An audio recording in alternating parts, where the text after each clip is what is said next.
let's start with the basics. Obviously, you guys know the drill. Tapping is clapping, sharing is caring. We appreciate you guys being here. Don't forget about subscribing. The subscriber count is this rolling thing. We are marching towards 350 subscribers. So anything you can do to contribute to that, please consider doing so. Don't forget about our gifting goal today. And if you want to support the channel, we have a live goal posted, and you can find us at the various things up there. All of my socials, by the way, are the same. So there's that. Thank you very, very much. Please consider joining our Discord. Don't forget, we have a merch store. It's Facts HQ. You can, there's some really great items over there. If you want to represent wherever you go, we appreciate that. We've had some people reach out to us and say that they really appreciate the quality of the merchandise that we have there. So if you'd like to pick some up, if you're a subscriber, either here or there, you get yourself a 10% discount on any and all merch items. And if we can hit our subscriber goal this week, we will do another giveaway on Friday. So I got a little bit of work to do to help us get there, but please consider helping us out and help us with our subscriber count. So thank you. Couple things first before we talk about our stuff today. You notice the red cross symbol, and I should do a better job of this. It takes horrible tragedies like we saw in Texas to remind people about the Red Cross, an incredible agency that does. I'm a blood donor. I have a positive blood, so I like my blood. So I would encourage you, if you have the opportunity, if there's always something you can do. Remember, we always talk about how doing something could be as simple as giving blood. So maybe you could find time this week to go give blood. I know that there are still some complications connected to blood donating, especially for gay men, which I think is ridiculous. But anyway, it's an organization that does help in situations where there's tragedy. And it's something as simple as the life-saving gift of giving blood. I would encourage that. And as always, please be checking your mental health.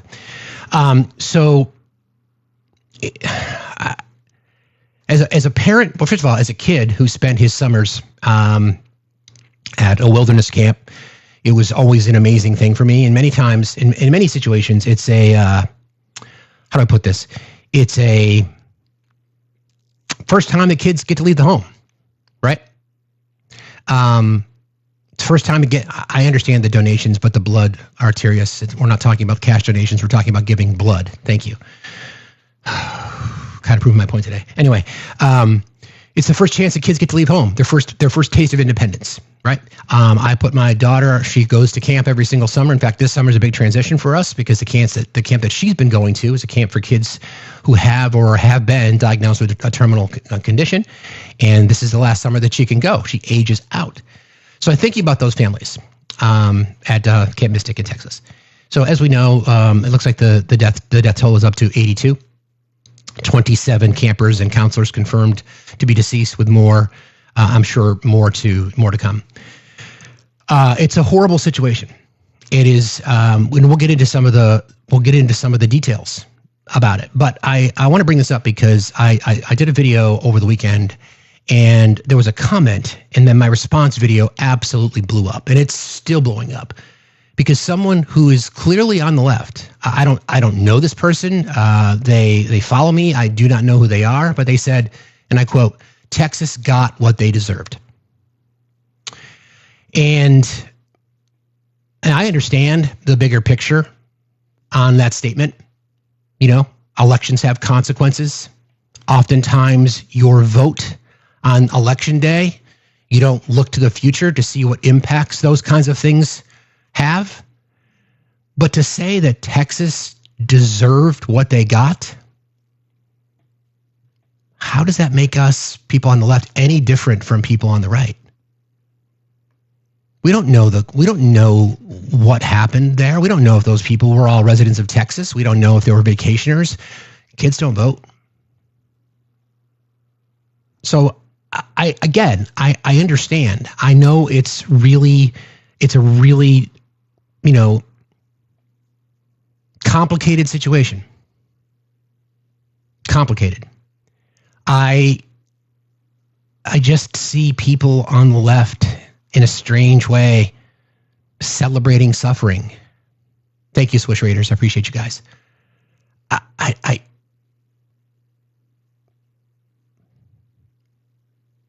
It's just, I just don't get it. You know, if we're trying to make, thank you, Swish Raiders again. If we're trying to make a difference, right? If we give up on empathy, then what the hell are we fighting for? Maybe it's just better to not say anything. Maybe it's just better to say it's a horrible circumstance. But to say Texas got what they deserved?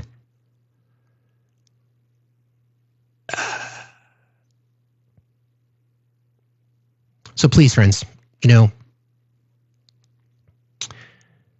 when you're out in spaces, and I know it's angry. I get it. I know it. I know it makes us angry, and we have every right to be angry.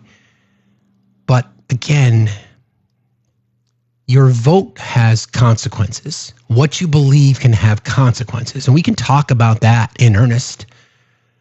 But to say Texas got what it deserved, that just really hit with me. And you can see it. It's the second to last video, or the second to first video. This posted on my page got like 40,000 views, and it's just climbing and climbing and climbing and climbing. And just, you can read some of the comments. It's probably 50-50, to be honest. I just don't get it. So please just really look within your soul if we're going to celebrate suffering. Because what is the point? What are we doing here every single day? Trying to remind people how important it is to be empathetic, how we constantly call out conservatives and, in the fake Christians, in my opinion, for their cruelty is the point. And what do? We're clapping.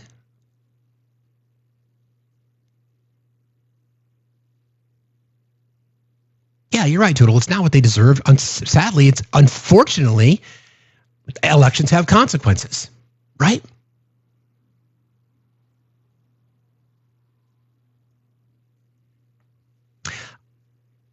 I just would ask that we do better. That's all. That we just do better. Humanity, friends. Just basic humanity. Just fundamental and basic humanity. And I don't know how we get back to that point. If we're just gonna if just because someone doesn't agree with you, and there's loss of life, you're gonna celebrate it. I know it's easy to do that. I get it. I've had to check myself. I get it. And I may be the wrong person, because you guys know I am full on empath. And I may be the wrong person to guide you. And I'm not telling you to react in a particular way. I guess I'm just asking you to think it through. Okay. Okay. So over the course of the day, I want to touch on a few things. I do want to address. Hang on one second here. Hold on a second. Everybody stand by. All right.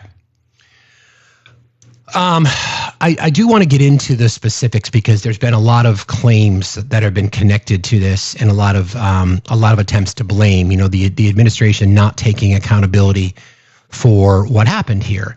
And this is to follow up on what we were just discussing. There are ways to say that the elections have consequences, and this potentially is a result. So some of the observations and some of the claims that have been made from the right is that the National Weather Service did not do its job. And there was the early warning signs that were in place didn't work. Well, we have reasons why. So there is a couple of stories that I want to read to you. The New York Times did this study. As floods hit, key roles were vacant at Weather Service offices in Texas. Now, the National Weather Service headquarters sends out warnings to their local offices, their local and their regional offices. So that happened. They did their job. The NWS did their job. There were weather balloons in the air. There were warning systems in the air. They were checking radar. But there was literally nobody in Texas to answer the phone, like literally. And that is a bit problematic.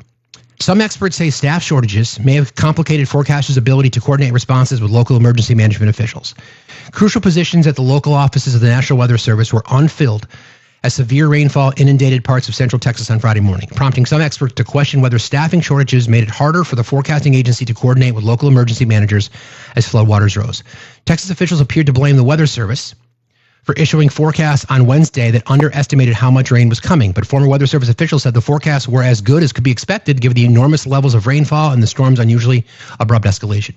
The staffing shortages suggested a separate problem. Those former officials said the loss of experienced people who would typically have helped communicate with local authorities in the hours after flash flood warnings were issued overnight. Again, nobody literally to answer the phone. The shortages are among the factors likely to be scrutinized as the unaliving toll climbs. Separate questions have emerged about the preparedness of local communities, including Kerr County's apparent lack of local flood warning systems. The county, roughly 50 miles northwest of San Antonio, is where many of the passings occurred. In an interview, Rob Kelly, the Kerr County judge and its most senior elected official, said the county did not have a warning system because such systems are expensive and local residents are resistant to new spending. This is Mr. Kerr. This is the Kerr County judge, Rob Kelly, in his statement.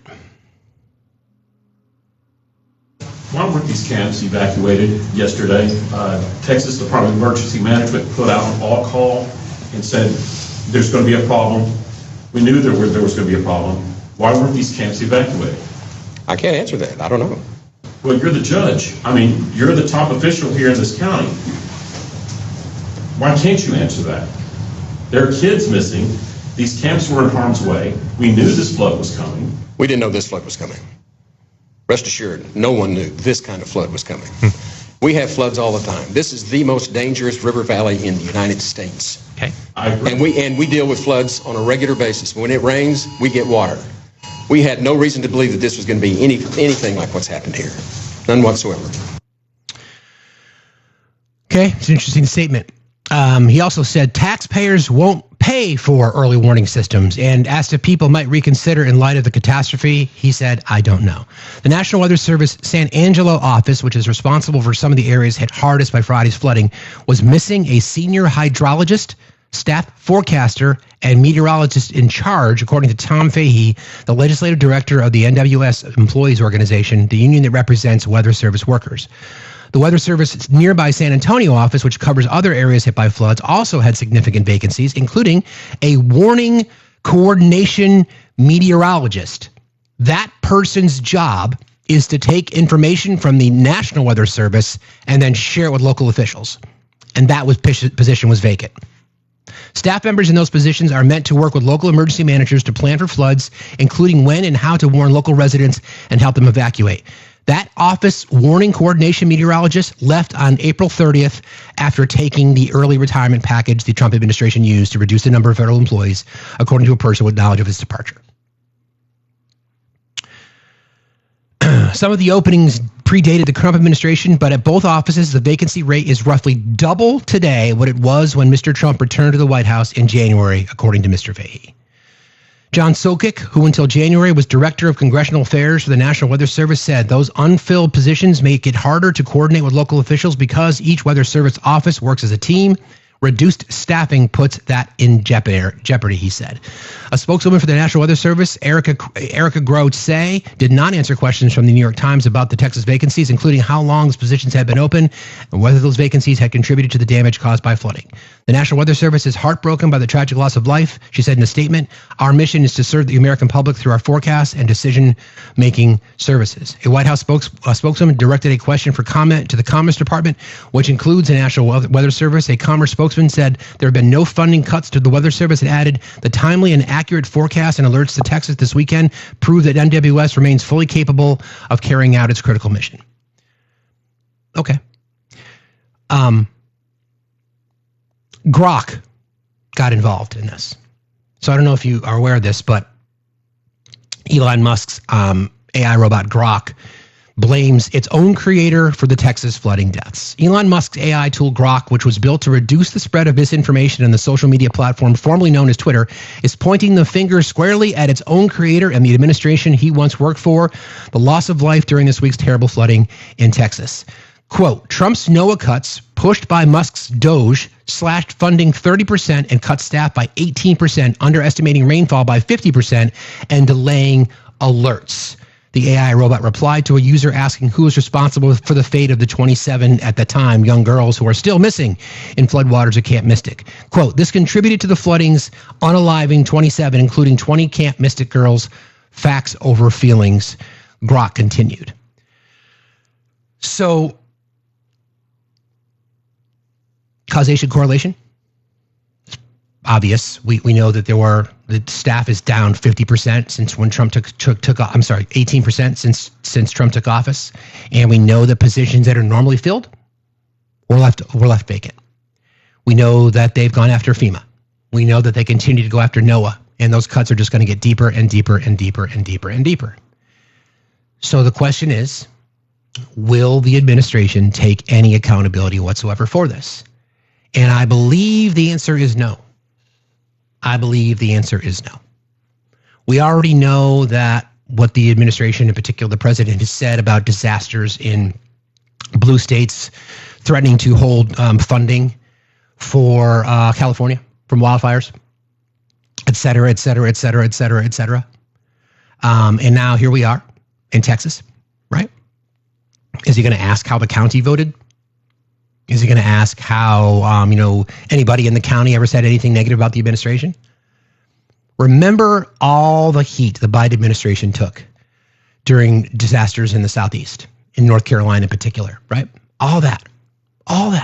And yet his administration worked with FEMA and got funding on the ground and got resources there. And then the lies that were told on the right?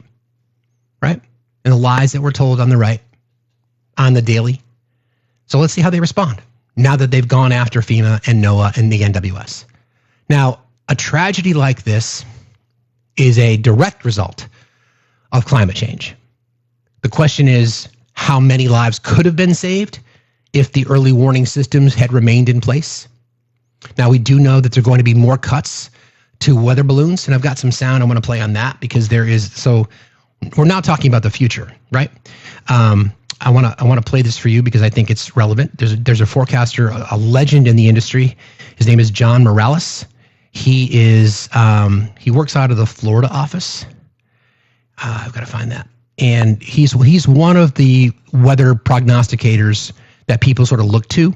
He's sort of the person who has been, I guess you could say, front and center for many changes to forecasting and the importance of why early warning and detection and, just the work that's required from the NWS and the scientists involved and the people who are absolutely dedicated and committed to making sure that as many warning systems as we have in place that we can utilize. So I'm just trying to find that sound for you guys. I thought I had it queued up. I guess I didn't, but I'll get to it because it's important. It's because we are in the midst we are freight training towards hurricane season.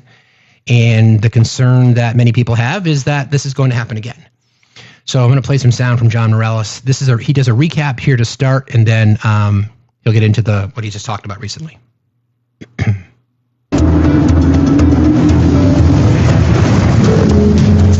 Listen, I've been on this, since 8 o'clock this morning on social media, and there is a lot of anxiety out there because you don't see it turning, right? When is it going to turn? John, it's not turning. It's coming straight to us. It's going to turn, all right? The turn was never forecast to be on Sunday. The turn isn't even on Monday morning. The turn will come Monday afternoon, Monday evening, into Tuesday. Remember that? That was about 6 years ago. That was Hurricane Dorian, as it was absolutely devastating the Northwest Bahamas as a Category 5, sat over that region for 2 days. It was headed straight west. Lots of people in Florida were concerned the hurricane was heading here. And as you've grown accustomed to my presentations over my 34 years in South Florida newscasts, confidently, I went on TV and I told you, it's going to turn. You don't need to worry. It is going to turn. And I am here to tell you that I am not sure I can do that this year because of the cuts, the gutting, the sledgehammer attack on science in general, and I could talk about that for a long, long time, and how that is affecting the U.S. Leadership in science over many years, and how we're losing that leadership, and this is a multi-generational impact on science in this country, all right? But specifically, let's talk about the federal government cuts to the National Weather Service and to NOAA. Did you know that Central and South Florida National Weather Service offices are currently basically 20 to 40% understaffed? From Tampa to Key West, including the Miami office, 20 to 40% understaffed. Now, this type of staffing shortage is having impacts across the nation because there's been a nearly 20% reduction in weather balloon launches that carry those radiosondes. And what we're starting to see is that the quality of the forecasts is becoming degraded. So, budget cuts, staffing cuts, reduction in resources, and thus affecting overall forecasts. So, again, we're here to tell the story, right? We're here to tell the story. We're here to provide what we have and what we know. We certainly know that NOAA and the NWS have had significant cuts based on DOGE directives. We know that Axios, and then confirmed by Grok himself, Elon's AI bot, have said, yeah, these cuts, you could draw a straight line to lack of preparedness for some of the communities. And now we are approaching hurricane season. So those of you who live on the Gulf Coast, those of you who live in Florida, those who live in the southeastern United States, actually it doesn't even matter these days because the tracks of hurricanes are changing because of warming oceans, et cetera, et cetera, et cetera. Head on a swivel, friends. Head on a swivel. The question is, how will the administration respond? And this is where I go back to competence, right? This is where I go back to the people that are in charge. Are they prepared? I know it is technically already hurricane season, you're right. The people in charge, are they prepared to respond to things like this? And because they don't lead with empathy, they're not going to address this. They're going to find some weather person to blame. They're going to say, what about Biden? They're going to talk about that. They're going to find ways, even though they're going to tell their people, right? They're going to tell their people, yeah, we cut out waste, fraud, and abuse because that waste, fraud, and abuse was inefficient. And now we have less staff, which means people are just going to have to work harder. And if we miss things, that's because they're incompetent too. So just to kind of close this out a little bit, we know that there are people, and again, I want to make sure I get the job title right. The position, one of the positions that was left open was the warning coordinator meteorologist. The warning coordination meteorologist left their position on April 30th after taking the early retirement package. Remember, those early retirement packages were offered, or you would be fired. The warning coordination meteorologist, whose job is to coordinate warnings with local officials. Warning coordination meteorologist, a meteorologist who gathers information from the National Weather Service and then coordinates with local officials in how to address the emergency preparedness response. When to issue evacuations, when to do this, when to do that. And that seat was empty, along with other positions. Let's see. The staffing shortages suggested a separate problem. Texas officials appeared to blame the National Weather Service for issuing forecasts on Wednesdays that underestimated, but former Weather Service officials said the forecasts were as good as could be expected given the enormous levels of rainfall and the storm's unusually abrupt escalation. Loss of experienced people who would typically have helped communicate with local authorities in the hours after flash flooding. The shortages are among factors likely to be scrutinized. Separate questions have emerged about the preparedness of local communities, including Kerr County. Rob Kelly said, I played that sound for you. The National Weather Service San Angelo office, which is responsible for some of the areas hardest hit, are missing a senior hydrologist, staff forecaster, and meteorologist in charge, along with the person that I mentioned earlier, the warning coordination meteorologist. You could draw your own conclusions. Okay, you can certainly draw your own conclusions, but I think we know. And just to close, the people who lost their lives, 27 children that we know, they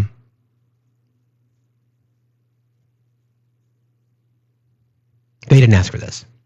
Okay, let's just try to. If you don't have anything nice to say, then just don't say anything at all. But I don't care. I don't care who you claim to support. I don't care what what communities you say you advocate for. I don't care if you claim to be an accomplice in the fight for human rights. If you're going to lean in and say Texas got what they deserved, then are you really any different than anybody else?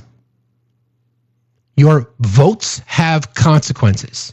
How you vote has a consequence. Now, this could be a consequence of what you voted for. So please, just be mindful. Okay. All right. So our topic today about Republican lies will cost more lives.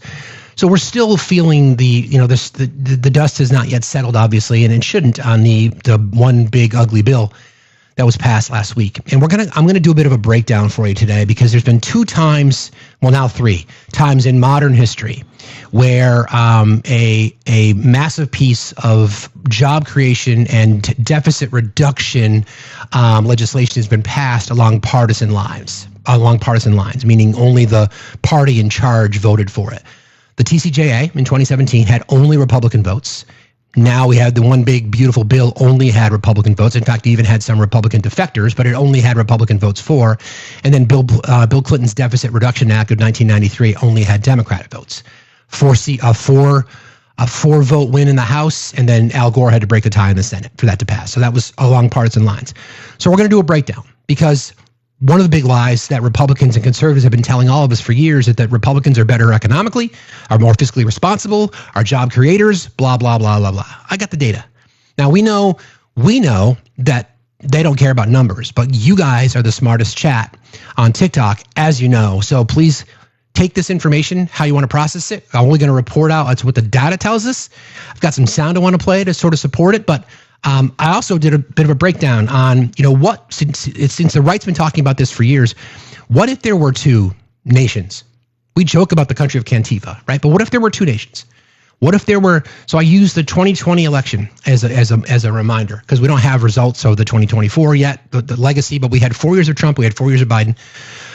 And we've got, what if we had the blue, the nation of blue, the nation of red?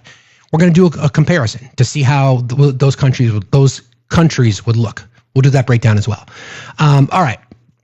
So I do want to get into this story because it came down late night last night. I don't know if you have heard this, but there is reporting now that the Trump DOJ has concluded that Epstein had no client list and lost his life via suicide.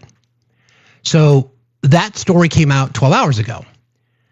I just want to remind folks of a few things before we go too deep down this road. So I'll get into the story in just a second, all right? But this was Pam Bondi just a few months back when it came to this whole discussion about the client list. And remember, the DOJ has concluded Epstein had no client list.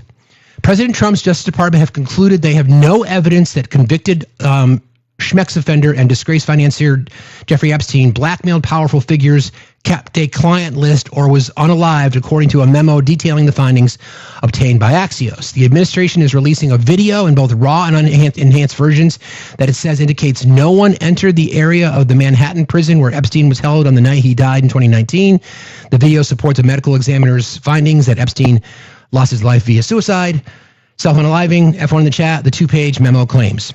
The findings represent the first time the Trump administration has officially contradicted conspiracy theories about Epstein's activities and his death, theories that had been pushed by the FBI's top 2 officials before Trump appointed them to the Bureau. As social media influencers and activist Kash Patel, now the FBI's director, and Dan Bongino, deputy director, were among those in MAGA world who questioned the official version of how Epstein lost his life. Patel and Bongino have since said Epstein unalived himself, but has become an article of faith online, especially on the right, that Epstein's crimes also implicated government officials, celebrities, and business leaders, and that someone unalived him to conceal him. The memo says no one else was involved in the Epstein case will be charged.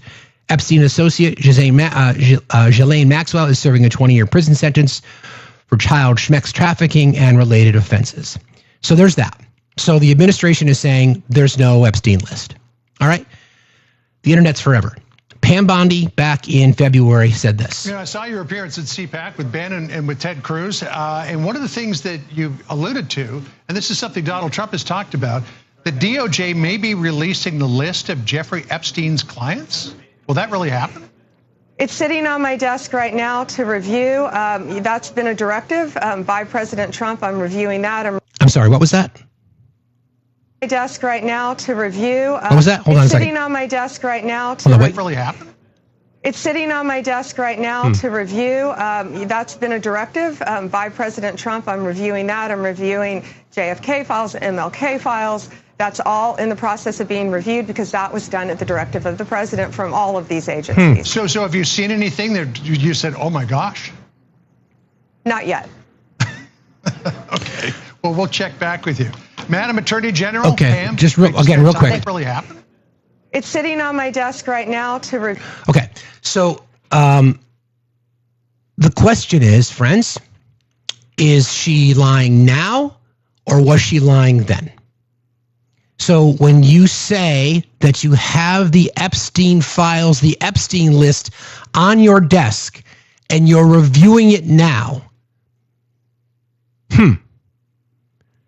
Epstein files, Epstein list on your desk, you're reviewing it now, and then the reporting is now that the Department of Justice says, concluded that Epstein had no client list.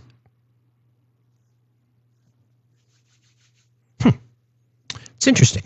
So when you lie so much, when you lie so much, how do you know which one to sort of double down on? It's weird. Now, what I'm about to read to you is graphic, but I think it's necessary because if this is the case and they are going to attempt to sweep this under the rug, we have to remind people what happened, allegedly, okay? I'm going to read to you some excerpts. Again, it's very graphic, so I will warn you in advance. I will do my best to navigate through this without making it as I'll do my best from a selective editing perspective, but I'll do my best. So everybody could tap like crazy, help us really remain in the FYP. What I'm going to read to you is the initial case introduced by Katie Johnson, who was one of the alleged victims of Donald Trump and Jeffrey Epstein. And this case ended up being dropped because she was threatened. So I'm going to read to you some excerpts of as she alleges happened to her when she was 13. This is dated, this is the actual court record. This is case number, let's see. This is case number EDCV16-00797. This comes from the court listener. This is the actual allegations made, filed in court on behalf of Katie Johnson versus Donald Trump and Jeffrey E. Epstein.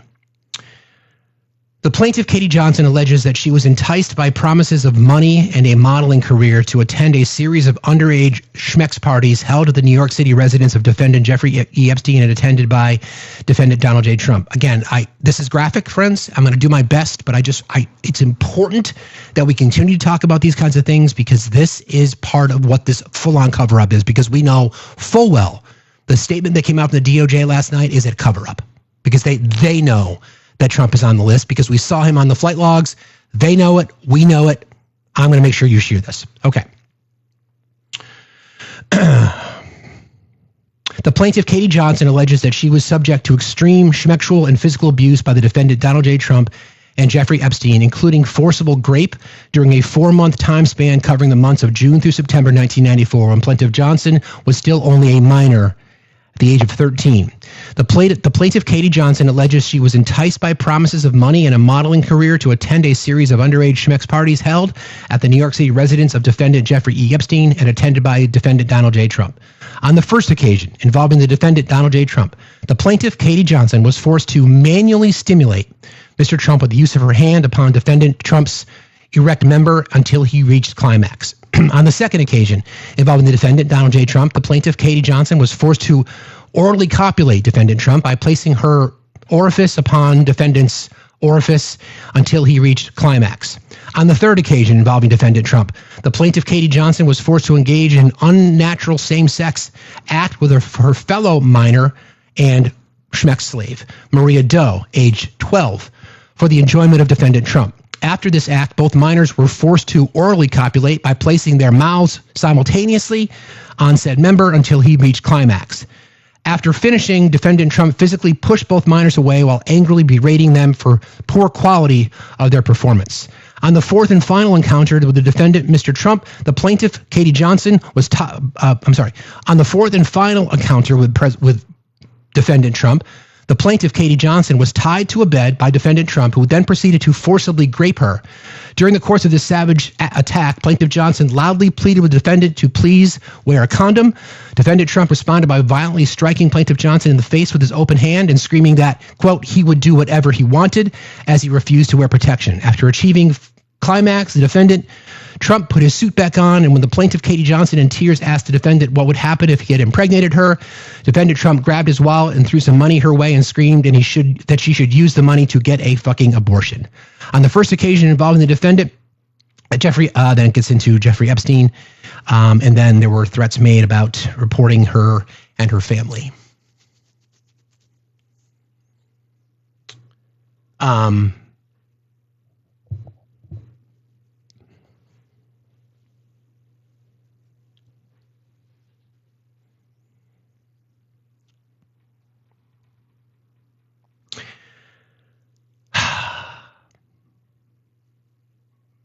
There is another excerpt of this.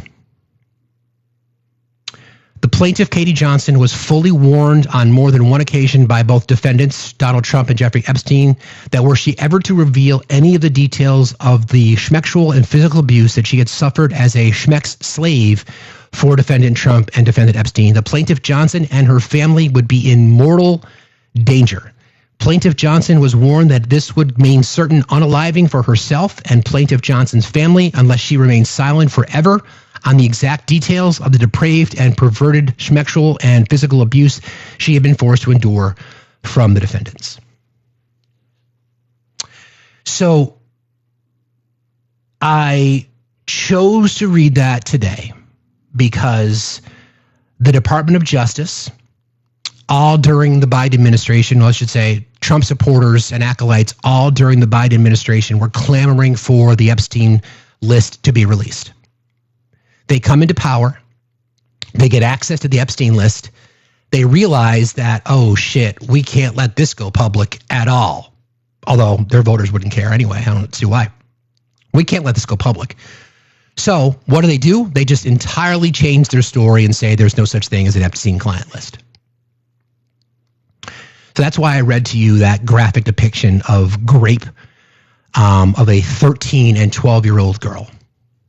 13 and 12. And the threats of unaliving to her, the other victim, and their respective families at the direction of the now President of the United States and Predator Epstein. So, there you go.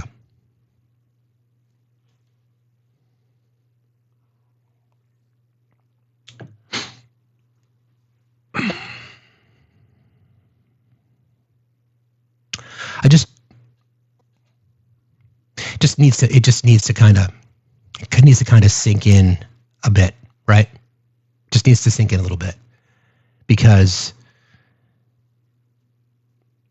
77 million Americans, whatever the number is, knew about a lot of these things and still decided that they were going to check that box, click that ballot, send in that mail-in, and elect that person as president of the United States. And now, here we are, promises of this list, right? This list. It's going to be a blockbuster. So now the right's stuck as well. Because now they can't say, Well, why didn't Biden release the list? Well, apparently there's no list.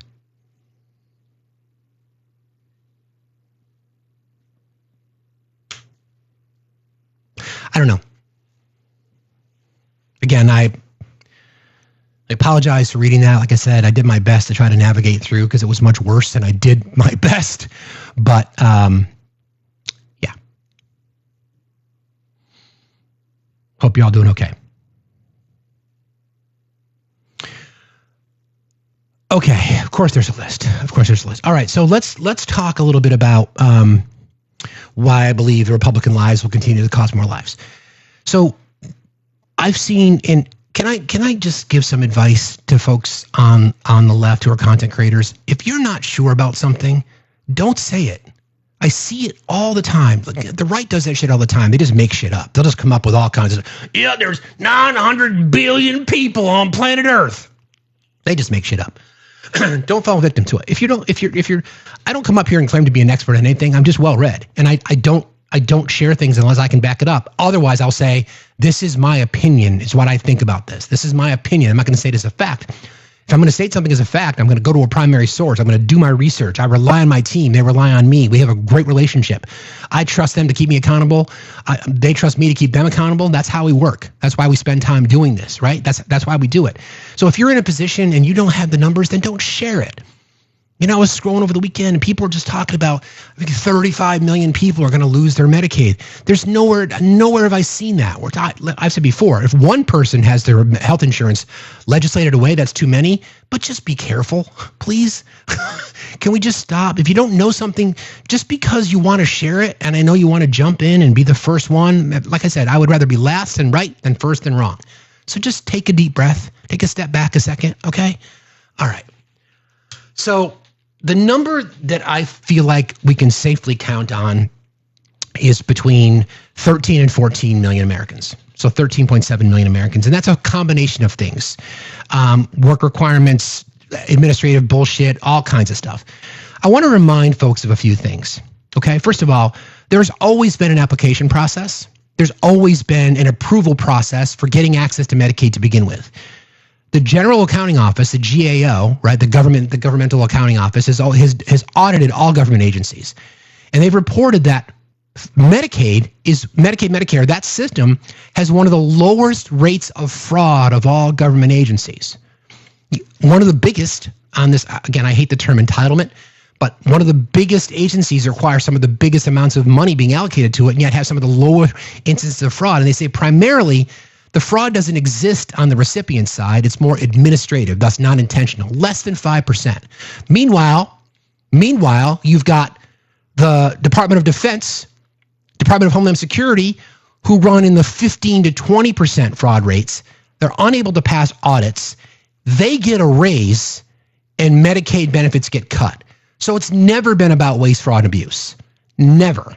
We've got to find some way to try to figure out a way to pay for our tax cuts without touching the military-industrial complex. Like I said before, what do we prioritize as a country? Our country does not prioritize the sick, children, marginalized groups, public health, public education. We prioritize billionaires, the military-industrial complex, big pharma, corporate lobbies, big oil, etc. So let's just be clear. I'll give you a perfect example. We'll use Walmart. People work at Walmart, in some cases full-time jobs, and in many cases they have to work another job because they're getting paid starvation wages. So they're eligible for Medicaid. Those people work. Many of those people will lose their coverage. There's a sweet spot in America too. I'm in that sweet spot. Too much money for Medicaid, then I'm in the ACA bucket, and then the ACA is expensive. So this is what we're talking about. So again, don't let them gaslight you. This is nothing other than trying to justify a way to pay for corporate tax cuts. And we're going to get into that whole thing in just a moment. Couple things first. I read this over the weekend. There's going to be 5 trillionaires within the next 3 years. It's Larry Edelson. I had the list somewhere and I can't find it now. Elon, Warren Buffett or his family's on that list. It's going to be 5 trillionaires within the next 3 years. Okay. The breakdown of that list. First of all, we're talking about $1 trillion. Okay. So I don't think people realize how much money that is. And what we've now done with our tax code once again is to prop up billionaires and soon to be trillionaires. So I'm going to give you a breakdown. And I saw this and I wanted to confirm, and I did a little bit of maths. All right. So the way that this flies is you could buy all 32 NFL teams, all 30 NBA teams, all 30 Major League Baseball teams, and all 32 NHL teams 3 times over. You could then buy the Taco Bell company, Pizza Hut, KFC, Ford Motor Company, and General Motors, and still have $20 billion left over. I'll say that again. $1 trillion, you could buy all 32 NFL teams, 30 NBA teams, 30 Major League Baseball teams, and 32 NHL teams 3 times over. Still have money left to buy Taco Bell, Pizza Hut, KFC, Ford Motor Company, and General Motors, and still have $20 billion. Okay? And still have $20 billion. And we gave that group of people who stand to benefit, not just the trillionaires, but Major League Baseball, NFL, MLB, NHL, Taco Bell, Pizza Hut, KFC, Ford Motor Company, General Motors, they all benefit from this tax plan. All of them. And 5 people, thank you, 5 people will have $1 trillion worth of wealth. Okay? So one of the reasons that we say Republican lies will cost more lives, because the big lie that's been told to us from the 80s is that Republicans are fiscally responsible, that Republicans are better for the economy, that Republicans are job creators. None of that is true. None of it. None of it's been true for a very long time in my lifetime, in my voting lifetime. None of it's true. And we have the evidence to prove it. We've got decades worth of data to prove it. Another piece of the big lie is the ratings as to how the impact of this bill is to be scored.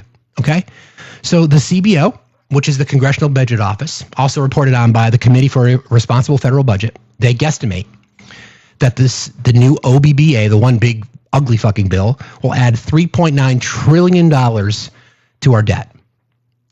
Now, as we've seen many times, if the data is convenient, then the Trump administration will support it. If it's not, they'll blame somebody else. Do you remember this famous quote? I think the good parts are the Trump economy and the bad parts are the Biden economy. Perfect example. Hear it again? I think the good parts are the Trump economy and the bad parts are the Biden economy. Right. Okay. Thank you. So what we have is the people complaining about the CBO score, saying you can't trust the CBO. So I'm going to play a little montage of certain elected members of Congress as to how they feel about the CBO now compared to what they said about it in the past. So I'll give you the names of the people that are discussing this as we go through. It starts with Mike Johnson. Estimates, for example, by the CBO, the Congressional Budget Office, are wildly inaccurate. Well, it's not my estimation. I mean, these numbers come from the CBO and very credible sources. You don't need to go back. So that was Mike Johnson initially. I'll try to frame this again for you guys. So Mike Johnson in March of this year. The Budget Office are wildly inaccurate. Well, okay, again, in May of this year, the CBO's estimates were wildly inaccurate because it talks about the amount of people that will lose their health insurance and the fact it's going to knock $3.9 trillion onto our debt. Okay? Wildly inaccurate. But just a few years ago, or just back in, actually on May 6th. Well, it's not my estimation. I mean, these numbers come from the CBO and very credible sources. You don't need. Okay, so it's credible. It's not credible 2 weeks later after the draft of the one big beautiful bill comes out of the House, but it is credible prior to them doing that. Got it. Now Steve Scalise. To go back that far to see how wrong the CBO has been when it comes time to make prognostications on economic growth. With CBO. Okay, so that was June 4th of 2025, how inaccurate the CBO has been. By the way, the CBO, 96% accurate based on their estimations. 96%.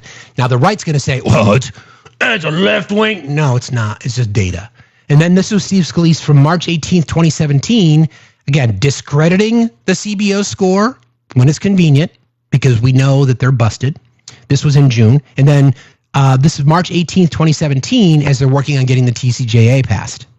CBO confirmed is, most importantly, our bill will actually reduce your healthcare premiums. The one thing we know with great now it's Tim Scott, June 5th of 2025. Certainty is that the CBO has been wrong on tax cuts, and they consistently have been wrong. The last thing now it's Tim Scott, February 24th, 2021. You do is increase the cost on businesses, which will, according to the CBO, at least shutter 1.4 million jobs. Okay, good to know, right? So the CBO is bunk, can't trust a word when their guy is writing the legislation and or responsible for the America First agenda. But during the Biden administration, you can't trust the CBO. I didn't really realize.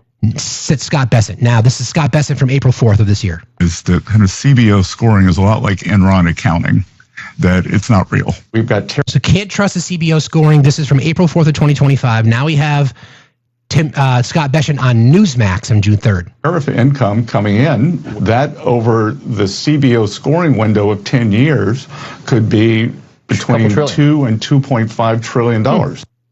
So which one do you want? So which lie? Which lie? So are they lying about the fact that they can trust the CBO score, or lying that they can't trust the CBO score? This is why I try to frame these things this way for you guys, right? Because what we've already heard, and I've seen it. We've seen these economic experts out there in their red hats. Yeah, I know economics. I went and bought. I got a BOGO on my Copenhagen, and they gave me 3. What a deal! They think they're economic experts. I'm not an economic expert. Never claimed to be. I've studied it. I know what history looks like. I can read data. So are they lying then? Exactly, Dark Veda. Are they lying then, or are they lying now? You trust the CBO score. You trust it when it aligns in your oppositional support to the Biden administration or whomever. But now you got to discredit it because the CBO says $3.9 trillion added to the debt, 13.7 million people losing their health care. You're right, Tiff. You're right. They're obviously lying now. 96% accuracy rate from the CBO. 96%. So again, MAGA, are they lying then or are they lying now? You can't have it both ways. Did the Epstein client list exist or does it not? Was it the NWS's fault based on Biden problems, or was it your cuts? Which one is it? You're right, Tools. Maths don't lie. Okay. All right. A few more things, and then I want to get into our bit of a breakdown. Let's see. Where do I want to start with this? Okay, just let's close the loop on the whole meteorologist thing. This is their fearless leader asked a question about staffing cuts, and this is just. Remember how I was talking last week about how there's a fine line for me and how much we want to cover him. We're obviously a political show, and we have to do that. And by the way, if you want to support the show, you can do a variety of ways. There's a sub goal going on right now, guys. We need 3 subs. Don't forget, there's a gifting goal. And if you want to support the channel, there is a live goal. And at the top of the hour, I'll check to see if anybody has contributed. If you want me to read your comment or question, I'd be happy to. Thank you very much. Again, all on these things here, all my various the pay apps. Thank you. Okay, so the question then was asked Mr. Trump specifically about how you want to address the people that you fired. So this is a wild statement. He's losing his shit. And just to kind of close, like I said, I struggle. It's not a struggle, but it's a question as to how we want to cover him, right? I think it's necessary to point out the blatant hypocrisy, which we'll do because it doesn't get covered in the same spaces. Like I don't just always want to just play sound bites from him, but I try to tell the story, and you kind of need the sound to know where the sound is coming from, or to know where the story's coming from. You get it. Anyway, this is what he had to say. Do you think that that the federal government needs to hire back any of the meteorologists who were fired in the last few months? I wouldn't know that. I really wouldn't. I would think not. This was the thing that happened in seconds. Nobody expected it. Nobody saw it. Very talented people are there, and they didn't see it. It's, I guess they said once in 100 years, they've never seen anything like this. So I wouldn't, I mean, people are trying to blame the school. They're trying to blame the camp. They're trying to blame, it's just a horrible thing. But no, I wouldn't say that, no. The people that you fired, including the warning coordinating meteorologist and others,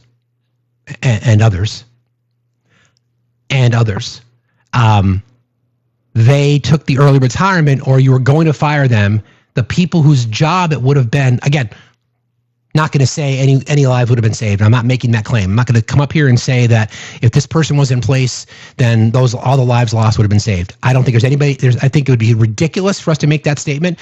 But the fact that there wasn't a person whose job it was to early warn people in the event of a disaster like this, and he's like, no, this is what he said again. The floods. Do you think that the federal government needs to hire back any of the meteorologists who were fired in the last few months?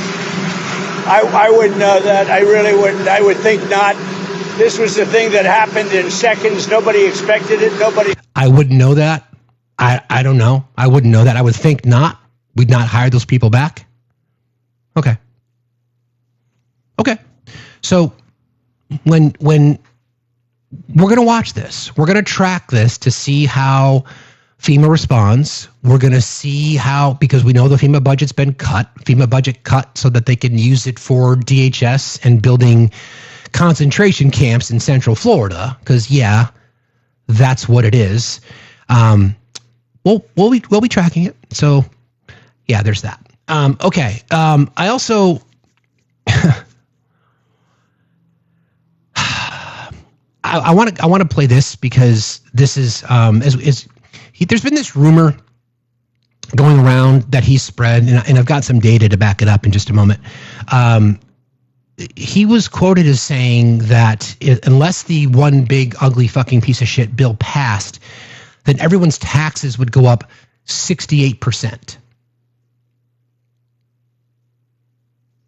No one could figure out where that was coming from. So he was asked this question, and this response is wild. On taxes, Mr. President, could you please explain how taxes would go up by 68% if the bill isn't passed? Where does that number come from? Well, it comes from the fact that you have automatically the Trump cuts, which were the biggest cuts that we've ever had. Now, these cuts are even bigger, but from the last administration with the Trump cuts, it was a 5-year deal, and it comes due. When you add that to the cuts that you already have and other things, it amounts, according to what they tell me, about 68%. That would mean you'd have a tax so that you know that the tax cuts that they got, the biggest tax cuts in our history, would immediately go up to that level. And that alone is a big chunk of the 68%. And then you have the other taxes that would accumulate. And they say that you'd have about a 68% tax increase. Sir, you said... I'm sorry, one more time. Told us that on taxes, Mr. President, could you please explain how taxes would go up by 68% if the bill isn't passed? Where does that number come from? Well, it comes from the fact that you have automatically the Trump cuts, which were the biggest cuts that we've ever had. Now, these cuts are even bigger, but from the last administration with the Trump cuts, it was a 5-year deal, and it comes due. When you add that to the cuts that you already have and other things, it amounts, according to what they tell me, about 68%. What they tell me? That would mean you'd have a tax so that you know that the tax cuts that they got, the biggest tax cuts in our history, would immediately go up to that level. And that alone is a big chunk of the 68%. And then you have the other taxes that would accumulate. And they say that you'd have about a 68% tax increase. Sir, you said...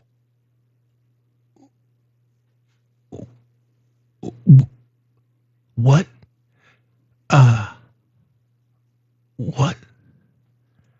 Okay, so I did a little bit of research, and the question is, what would have happened to our tax rates had the one big ugly bill not passed? So the only way to know would be to check as to what the tax rates were prior to the one big ugly bill, or I should say the TCJA. So the tax bill if it were to not have gone and the TCJA tax cut's not been extended, the 12% tax rate would have gone to 15%, 22% to 25%, 24% to 28%, 32% to 33%, and 37% to 39.6%. Even if you add all those up, that's not 68%. Republican lies will cost more lives, waste, fraud, and abuse. We got to justify making sure that we make deeper cuts to the corporations and the richest, taking away Medicare, SNAP benefits, et cetera, et cetera, et cetera. Okay. Yeah, I just want to make sure that we're all on the same page here as the things that he's been saying. So then I've got this for you guys. Or not that one. We'll talk about that in a second. Just so you know who to blame, okay, when people are sick and starving. From the 6 poorest states in the country, Rand Paul was the only Republican senator to vote no on the atrocity of a budget bill, okay? The 6 poorest states in the country, Mississippi, Arkansas, Louisiana, West Virginia, Kentucky, and New Mexico, but both Democratic senators in New Mexico voted no. Rand Paul, the only Republican from those 6 states that are the poorest states in our country, was the only one in the Senate to vote no. Okay? It gets worse. It gets worse. Mississippi, I'll give you the names. Mississippi, Cindy Hyde-Smith and Roger Wicker are the senators from Mississippi. 61% of Mississippi voters voted for Trump in 2024. 18% live below the poverty line. 24% of the population of Mississippi are on Medicaid. 800,000 users of SNAP. 38 hospitals will likely close during rural hospitals because of this bill. Mississippi, Cindy Hyde-Smith, Roger Wicker. You know what to do.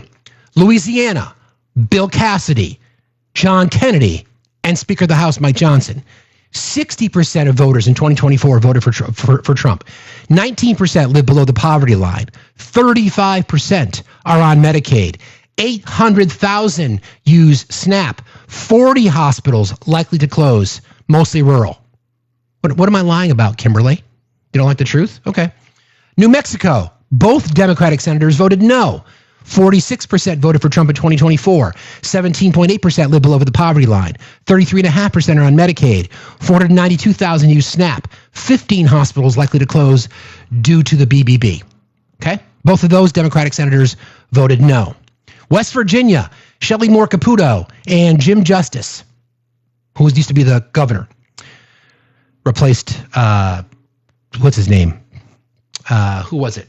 I don't even remember. Don't even care because he's a fucking idiot as well. 70% of voters in West Virginia voted for Trump in 2024. Yeah, Joe Manchin, thank you. 16.5% live below the poverty line. 36.2% are on Medicaid. 277,000 use SNAP. A minimum of 7 hospitals will likely close due to the BBB. Arkansas, Tom Cotton, Jim Boozman, your senators. 64.2% of the voters in Arkansas voted for Trump in 2024.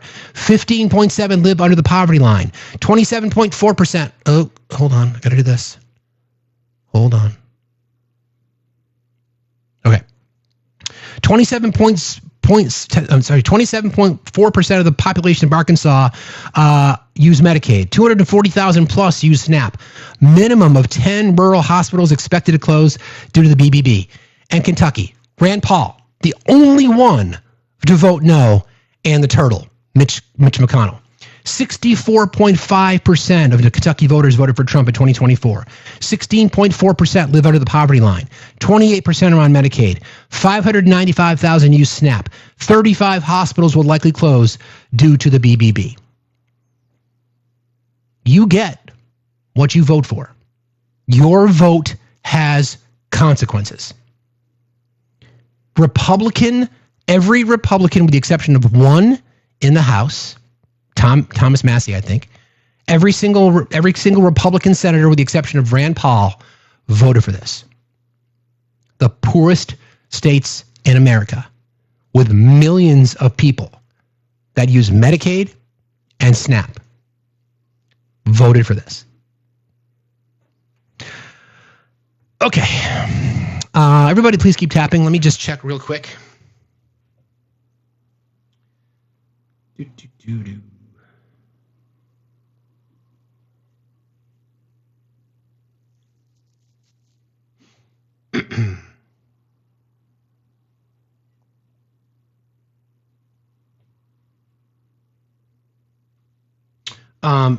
Jolie and Stephanie, thank you guys very, very much. I appreciate you very, very much for your kind contributions towards our daily goal. You guys are very sweet. So we can change this.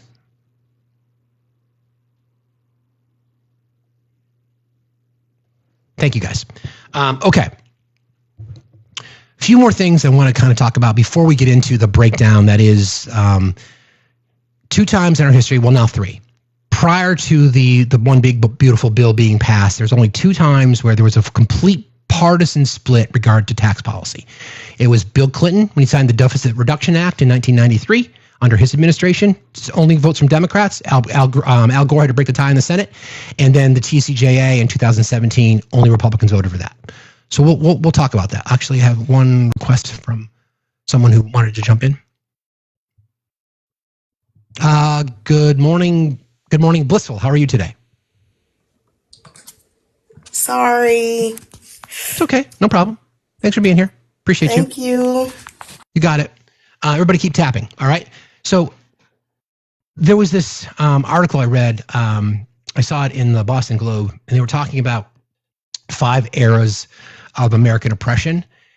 And I think that there's some historical examples that we can give, and we can bring it right up till today. So they talk about the Native American genocide and displacement from 1492 to 1847, chattel slavery from 1619 to 1865, Jim Crow segregation from 1877 to 1964, and some would say it's continued through today, at least in some regard.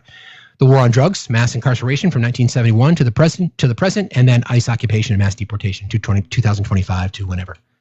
There's a lot of similarities. You know, when ICE gets a 20-time increase in their budget from $2 or $4 billion to like $45 or $46 billion, we've had stories now of people cosplaying as ICE agents. How do you know? People are supposed to present a warrant and they're not. We know the stories. We know all the stories. We could do an entire show on it, and we will. How do you know? And then we have the Department of Defense weaponizing the military to go on the streets of America to do what? So it's a police state. You could call it that. Sure, we're heading down that road. So again, Native American genocide and displacement from 1492 to 1847. Chattel slavery, 1619, 1865. Jim Crow segregation, 1877 to 1964, ... The war on drugs, mass incarceration, 1971 to the present, and then ICE occupation and mass deportation, 2025 to whatever. Concentration camp being built in, yes, that's exactly what it is. It's a concentration camp being built in Florida, and they're selling merch. All right. So let's get into this. Do I have anything else I wanted to cover here before we go? Well, one more thing. So as we were discussing, the rules for me, but not for thee. I'm going to play this one, and I just because I think it kind of leads into the conversation I want to have a little bit later about what it would look like if blue states and red states formed their own countries. Okay, so again, you guys know how my brain works. I think about these things in terms of, you know, what this would look like and what does the data tell us? Okay, so this was Mr. Trump talking about judges. Power back to people that should have it. Here we go. Power back to people that should have it, including Congress, including the presidency. And it only takes bad power away from judges. It really doesn't take power. It takes bad power, sick power, and unfair power. And it's really going to be, this is a very monumental decision. Yeah, please. Yes, President, thank you very much. On July 9th, is that July 9th date set for tariffs to snap back? Or could there be a... We can do whatever we want. We could extend it. We could make it shorter. I'd like to make it shorter. I'd like to just send letters out to everybody. Congratulations, you're paying... So 2 things in that. 2 things. Yeah, exactly. Good power, bad power. Yeah, any you're right. Sarah, you're right. That was kind of why I wanted to play it. So good power, bad power, dangerous. Don't forget what he's called the left-leaning judges, that they're criminals, that they're evil, that it's a witch hunt. So good power, bad power. So a ruling that goes against you is bad power. A ruling that goes in your favor is good power, right? Yeah, and who's the judge for that? Exactly. And then that question about tariffs.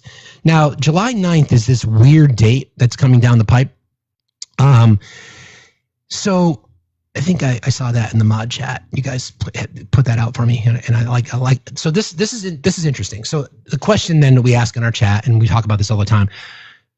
Trump's not in charge. He doesn't know what the fuck is going on, and here's some evidence of that.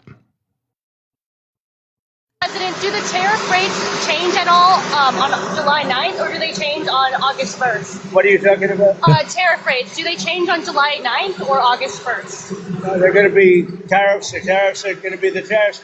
I think we'll have most countries done. The tariffs are going to be the tariffs, like childcare is childcare. Okay. Done by July 9th, yeah. Either a letter or a deal. But they go into And Mrs. Howard Nutt has to step in. effect on August 1st. Tariffs go into effect August 1st, but the president is setting the rates and the deals right now. Okay. President, do the tariff rates change at all on July 9th, or do they change on August 1st? What are you talking about? Tariff rates, do they change on July 9th or August 1st? No, they're going to be tariffs. The tariffs are going to be the tariffs. I think we'll have most countries done by July 9th, yeah. Either a letter or a deal. But they go into effect on August 1st. The tariffs go into effect August 1st, but the president is setting the rates and the deals right now. Okay. Okay.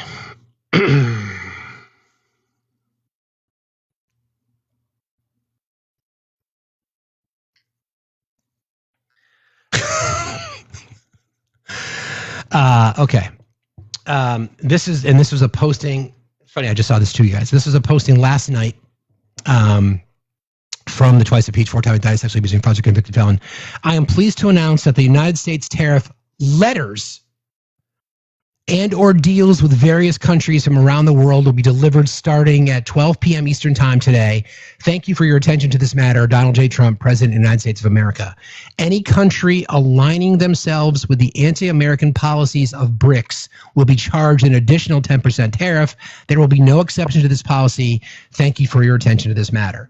So I'm pleased. So, okay.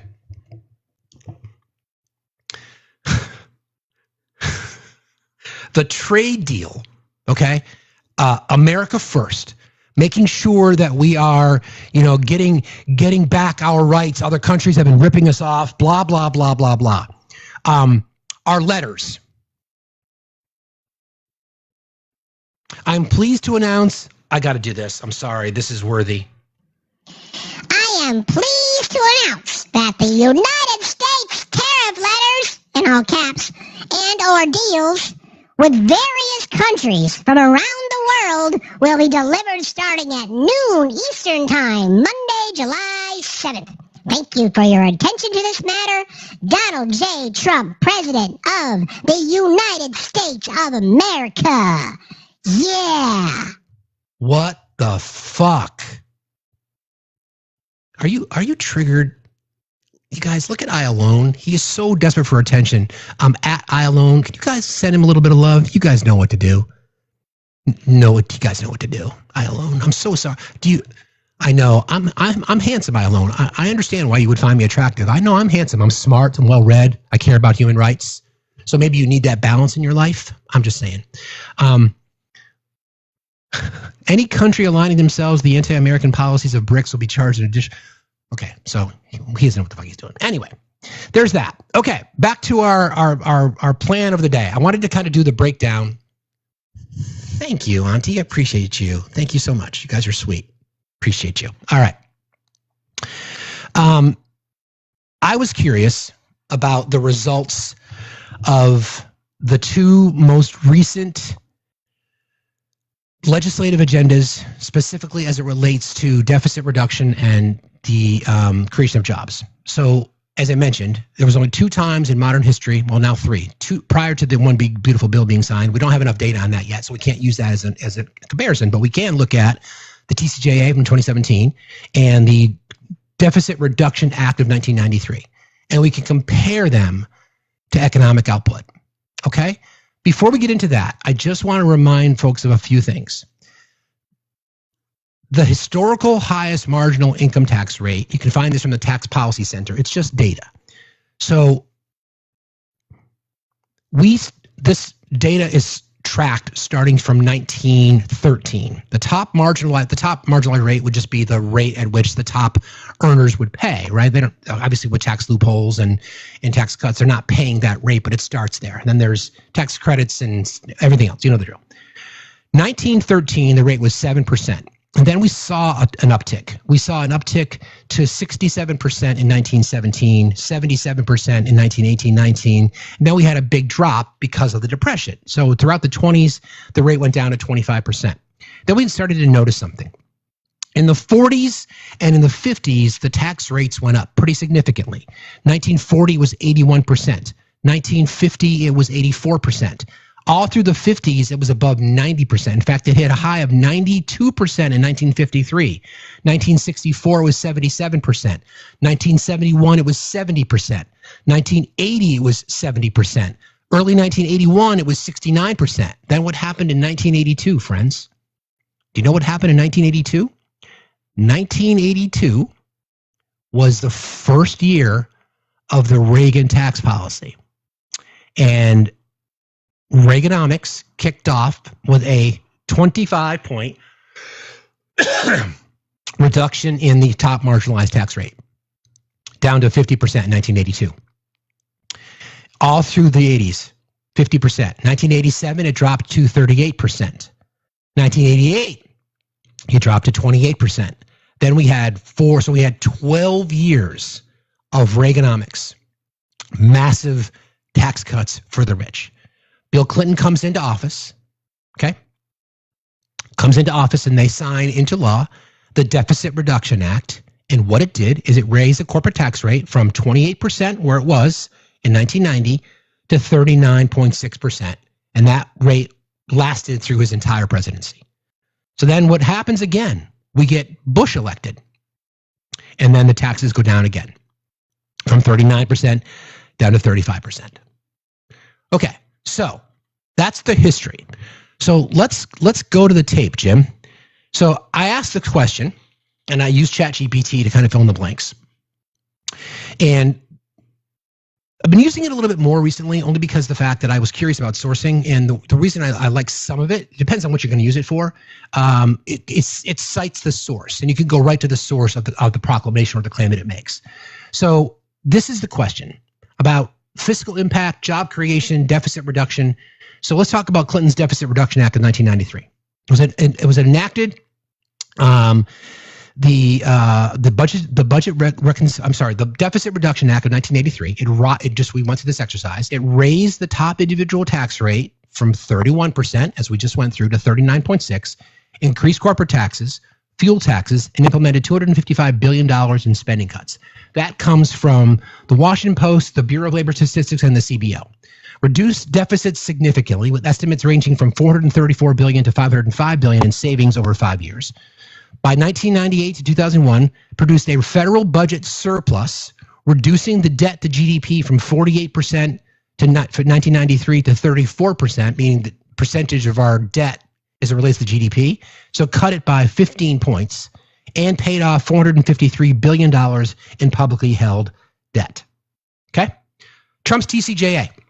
Again, the name of it was the Tax Cut and Jobs Act. We're going to get into the job component in just a bit. Cut individual and corporate taxes, doubled standard deduction, and eliminated the AA mandate tax. Again, comes from the same the Congressional Budget Office and the Department of Labor Statistics. Increased deficits by $1.1 to $1.7 trillion over 10 years, again, per the CBO. Extended to, again, although we can't use the CBO then apparently because it doesn't apply because it was Trump's policy. Extended tax cuts and added $4 to $5 trillion more in deficits over the next decade, and the deficit climbed from $666 billion in 2017 to $880 billion fiscal year 2018, a 4% increase in GDP. So those two examples, right? So we have two examples of the impact to our debt based on partisan legislation. All Democrats voted for Bill Clinton's Deficit Reduction Act, and guess what? It reduced the deficit. All Republicans voted for the TCJA, and guess what? It increased the deficit. These are some of the measures. GDP growth. Under Clinton, 4% annual growth. Previously, it was 2.8%. Don't forget, Clinton's coming off of 12 years of Reaganomics. From 1993 to 2000, the economy grew at 1.2% higher rate than the previous 12 years. 4% to 2.8%.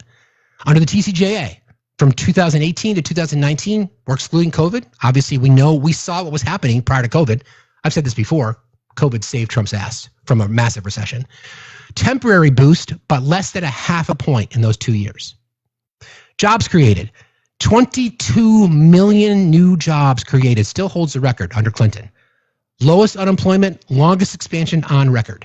Under the TCJA, median income gains, business investment weaker than expected. Flatline as far as jobs. They gave the benefit of the doubt. I looked this up. There's actually a job loss under the Trump administration, which I do think is funny since they called it the Tax Cut and Jobs Act. And then private savings and investment. Under Clinton from 1993 to 2000, net national savings doubled, fueled by private sector investments, Trump TCJA, corporate investment up 11%, but benefits skewed to buybacks, unequal wage effects, and shareholder earnings. Okay. Distribution and wealth inequality. This is the big one. 1993 Deficit Reduction Act, tax increases targeted high-income earners, moderate economic impact, reduced inequality significantly. TCJA 2017, benefits favored top earners. About 65 to 70% of tax cuts went to the top 20% and 45% to the top 5% if you extended it further out. Bottom households saw modest or temporary gains, often reversed by sunset provisions or offsetting of spending cuts, meaning they cut social programs, which then cost people to have to spend more money on things that they needed, that they had previously, and they saw temporary gains, but sunsetted, just like this time around. Social programs and policy trade-offs. Clinton era maintained and modestly grew social safety nets while reducing deficits. So, the argument from the right is you can't have these expansion of social programs because it's going to blow in the deficit. Not true. We have 8 years of data to tell us so. 8 years of data that says, well, actually, we maintained and grew social safety nets while simultaneously reducing the deficit.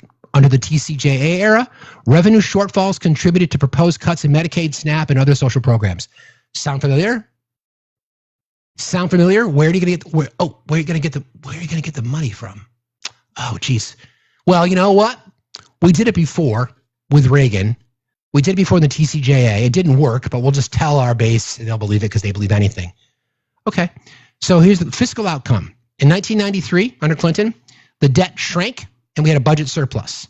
Under Trump, 2017 TCJA, deficits expanded dramatically. Economic growth under Clinton, a boom with massive job creation, in fact, a record. In fact, Bill Clinton created more jobs in his 8 years than Reagan, Bush, and Bush Jr. combined. Modest and uneven gains under the Trump administration from as far as the TCJA for economic growth. Wealth distribution. Fairer, the tax burden was shared. Under Trump, skewed towards the wealthy top. Social programs maintained and even increased while still reducing the deficit under Clinton. And then cuts were enabled by lost revenue, cuts due to lost revenue under the TCJA. The conclusion. Clinton's 1993 plan combined progressive taxes, modest cuts, and fiscal discipline, leading to economic expansion, surpluses, and reduced inequality. Trump's TCJA offered large-scale tax reductions favoring the wealthy, spurred a modest short-term economic upswing, but fueled long-term deficits, had limited investment effects, and stressed social service budgets. Do you know whose economic plan was very, very similar to Bill Clinton's? That'd be Kamala Harris. Very, very similar. Very similar. So what I'm going to do now is I found, it's funny, I was doing this work, then I found this creator, and I want to give him credit. I don't know his name. It's hard. I think it's called Debunction Junction. And I fact checked this, and he used a lot of the data that I just pulled. So he does this breakdown. It's a video. I don't have the screen set up, so I'll try to narrate. But he does the breakdown, what we just went through. He just does the breakdown between the specifics of no talking Obama. What about Obama? Yeah, we know that Obama, Biden, and Clinton all reduced the deficit, and I've got more data on that. Actually, let's do that right now since you asked. Okay, let's do that. Let's do that, shall we? Hang on a second.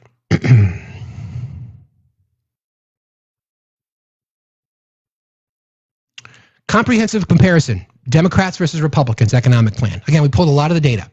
Under Republican administrations, Reagan, Bush, and Trump, deficits soared. Federal debt grew 94% under Reagan, 1,204% under G.W. Bush, and 317% under Trump. Again, this comes from Amark Foundation, Department of Labor, and the CBO.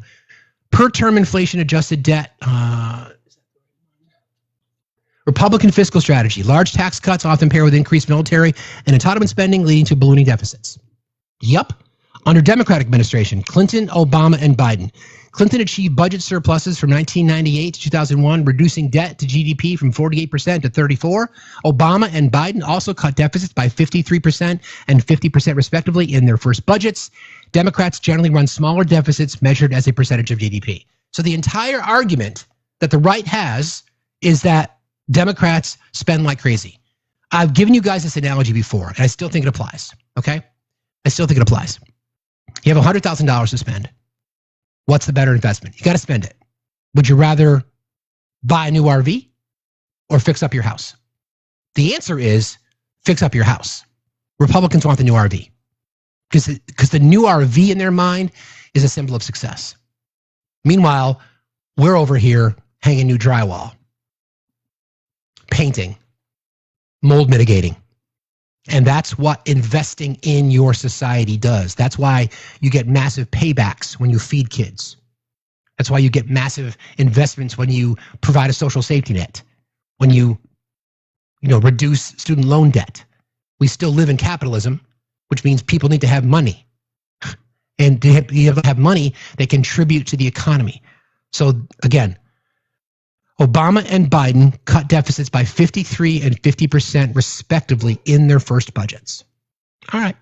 So wealth and income inequality. Since the 80s, income and wealth inequality intensified, especially under Republican tax regimes.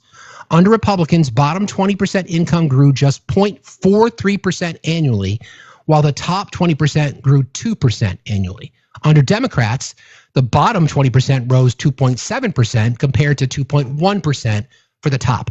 So both grew under Democrats. In fact, under Democrats, the top grew even more, but so did the bottom. And the bottom grew more than the top did. Democratic tax and social policies have periodically reduced after-tax income share of the top 1%, as seen in Obama's first efforts. So this is maths. This is maths. Okay? Social programs and safety nets. Republican approach. They tend to cut welfare spending. They tend to cut welfare spending. Yeah, no shit. Resist Medicaid expansion. Yeah, no shit. And use tax policy favoring wealthy and corporations, just like what we're seeing now. The big beautiful bill highlights this. Deep cuts in Medicaid, SNAP, and increased deficits. $3.9 trillion according to the CBO. History's repeating itself. Rhyming again. Democratic approach. Support expansion of social programs. For example, Clinton-era welfare reform alongside a budget surplus. Invested in social safety nets, spent on it, at the same time, reduced deficits to the point where W was left with a surplus. Support expansion of social programs. Clinton-era welfare reform alongside surplus budgets. Obama-era Medicaid expansion, ACA subsidies, and social investments. And even under Obama and Biden, we still reduce the deficit by 53% and 50% respectively. Improved income growth for lower-income families. Incomes grew 188% faster for bottom 20 under Democrats. And these are the highlights. Deficit debt growth under Republicans. high per-term increases of $1.4 trillion. More disciplined. Under Clinton, there was a surplus, and then Obama and Biden had deficit cuts of 53 and 50% respectively. Check. Democrats. Bottom 20% income growth. Under Republicans, less than half a point per year. Under Democrats, 2.6% per year. Check. Democrats. Equity trends. Widening income inequality under Republicans. Under Democrats, reduced post-tax inequality initiatives, meaning that the growth, the income disparity slowed significantly. In fact, the bottom 20% received more of a tax break than the top 20%, yet both grew. Okay? And then social program expansion. Cuts under Republicans, expansions under Democrats. Simple question to me that I ask this question: what kind of society do you want to live in? Do you want to invest in our country so that all boats rise? Because whenever you do, right? Whenever you do it, we get demand, we get returns. We get the economy grows faster, people are healthier, people are happier. Economic performance is always better under Democrats than it is under Republicans. There's no question about it. We've got 45 years of data. It's one of the big lies that will continue to cost more lives because people. I know Kipper does have a lot to say this morning. Kipper's always got a lot to say. They're just finishing up our road. It looks great, by the way. This particular series of lies, because we saw the same thing. There's guesstimates that 50 or 60,000 people. Again, I don't have the numbers, so this is an opinion. I read this from, I forgot where I read it, so I won't even quote it. But we're hearing stories of because people are going to lose their health care, of course people are going to lose their lives. We know that. We've seen the impact globally of cuts to USAID. We know all these things are real. So here we are once again. So lies based on waste, fraud, and abuse, all this corruption that exists in all these agencies. Again, this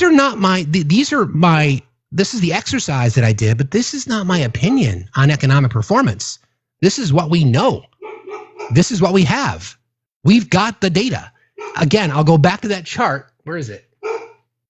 The top marginalized tax rate went from 70% when Ronald Reagan was elected in 1980, took office in 1981. It went from 70% in 1980 to the end of the Bush, the Reagan-Bush era, which was what, 1992, it had dropped all the way down to 28%. 28%. So it's a 42-point drop in 12 years. And then Clinton then raised the rate back up, 39.6%. Everybody in our society did better, including the top. They did better too. They just didn't grow as fast as the bottom did. Maths. Simple maths. So I'm going to play the video because I think this is just it's a great way to kind of break it down. This sort of just highlights everything that I just said. But I just like the way this gentleman framed it. Again, this is his approach. He did the same analysis that I did. So I will not allow anything other than what the data tells us to be shared here. So here we go.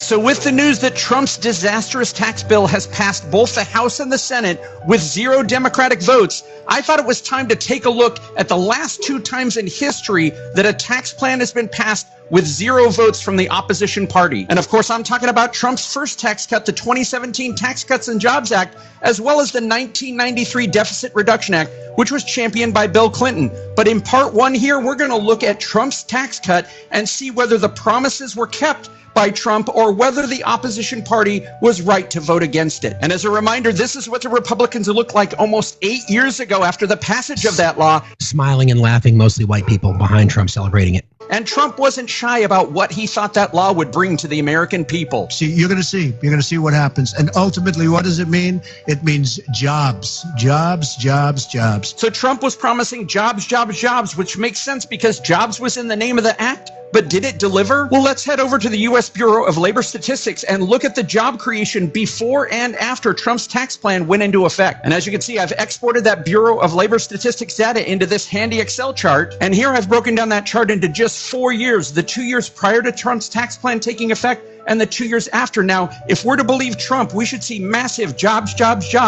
in these years over the 2 years with the previous tax rates. But if we look over here, we can see that there's actually 174,000 less. That's right. So the comparison was the impact of the TCJA was expected to increase jobs, and it was $175,000 net job loss in those 2 years post. The promise was job creation and then wealth disbursement among everybody, and it never happened.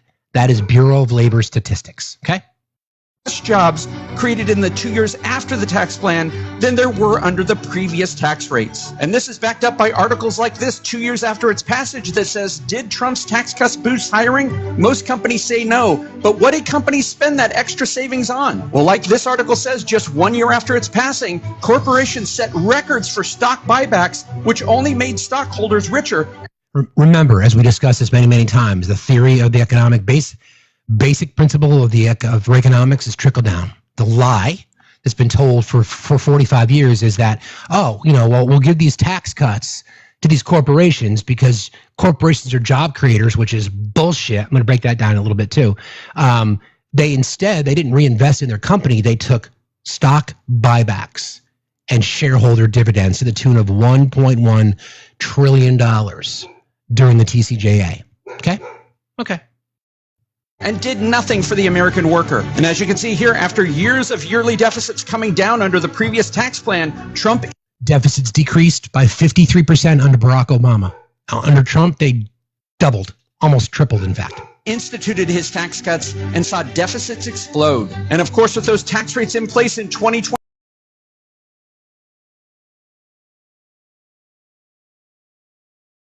the 2017 tax cuts not deliver jobs for average Americans. It exploded the national debt by giving away trillions to billionaires and corporations. In part two, though, come back and see how Bill... Okay, that's the TCJA. As we just went through the highlights, what I tried to do is provide the summary for the highlights. So we know it was a net job loss of 174,000 jobs prior to COVID. Right? Again, the promise was this was going to be economic expansion and a boom, and it didn't happen. Increase the deficit, cause more people to lose benefits under the social safety nets, and we lost jobs. Okay? That's the model from the TCJA. So now we go to part two. Let's look at the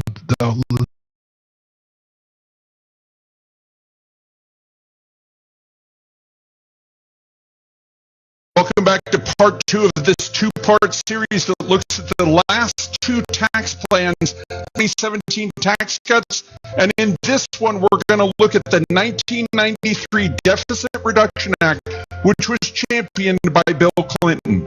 And it's worth noting that before Bill Clinton took office in January, guys who were anything but fiscally responsible. And nothing outlines that better than this September 1985 article that talks about the United States crossing the 2,289 years for the debt to reach $1 trillion in Reagan's first year, and only 4 years to double to $2 trillion. 189 years for our debt to go to $1 trillion.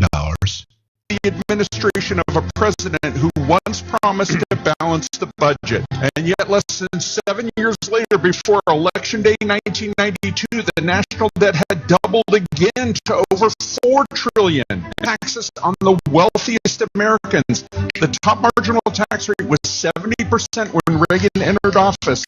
He lowered it to 50% and then lowered it as low as 28%.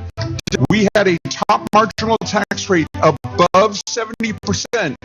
But then when Bill Clinton in 1993 decided to bump it up to 39.6%, here's what Republican... And maybe we can stop it in the United States Senate before it sends the economy over the cliff. If they do pass it in the Senate, I guess we'll be here when it becomes, when the job-killing effects of this program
we've ever passed.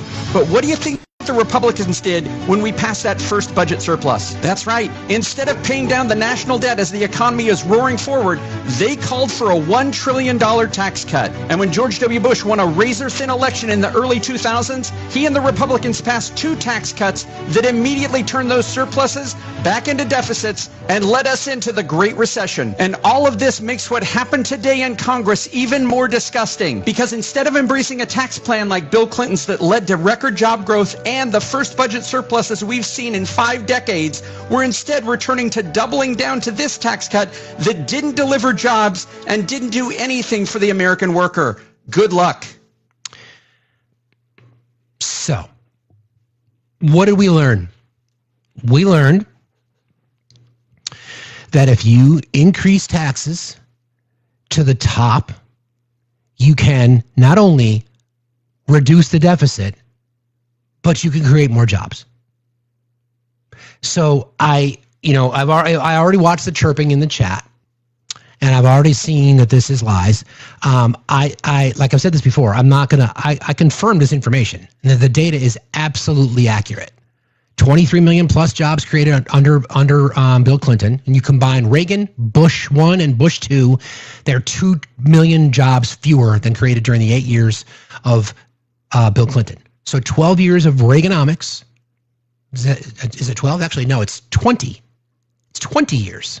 Reagan, Bush, and Bush Jr. That's 20 years of Reaganomics compared to 8 years of Bill Clinton's economic plan. And Bill Clinton created 2 million more jobs. It's the same thing all over again. Republican lies will cost more lives. The expectation is that trickle-down economics is going to work this time. You want to give me a hug? Why do you want to give me a hug? I know I'm adorable. I'm totally adorable. I would want to give me a hug too. That's going to be our new fundraiser, Hugs with Facts. Anyway, we're here again. So people cheering for this legislation, people cheering about it, people celebrating people losing their health care, people celebrating losing SNAP benefits. Under what? There's no balanced budget amendment. Warren Buffett talks about this, and I really like this statement. He says, you want to balance the budget? You really, really want to balance the budget? Then here's how you do it. If at any point during a congressional term, if the GDP drops below 3%, none of the persons that hold positions in Congress are eligible to run for re-election. Sign me the fuck up for that. Once again, his claim is, if you want to balance the budget, then you make sure that if at any point during the 117th, 18th, 19th, 120th Congress, that if the budget or the GDP drops below 3%, no one can run for re-election. Sign me the fuck up. We've got a model that works. We have one. Kamala Harris's economic plan was very, very similar to Bill Clinton's. Very similar. Increase the taxes, invest in social programs, subsidies for first-time homeowners, invest in small business, et cetera, et cetera, et cetera, et cetera. There is data, 40-plus years of information, 40-plus years of where we are. So what's the issue? I know you hate brown people. You hate gay people. You hate the trans community. You want to lock people up. You celebrate, you want to buy fucking merch from Alligator Alcatraz. You'll continue to align with Israel. You're fine sending them money. By the way, we send, what's the number, $4 billion plus annually, something to that effect, to Israel to support their military industrial complex. And they've got universal health care. Did you know that, MAGA? And women have a right to choose. Did you guys know that? You're stuck now. You guys are stuck because you got nowhere to go. But you'll find a lie that you can put a blanket on. You'll find something that makes you feel comfy and cozy. You will, because that's what you always do. Instead, why not just look at the data for a change and say, why can't we have that? If your argument is Democrats spent too much money on social programs, you could make that argument if you'd like. But the economy grew at a faster rate. And everybody benefited. Everybody benefited.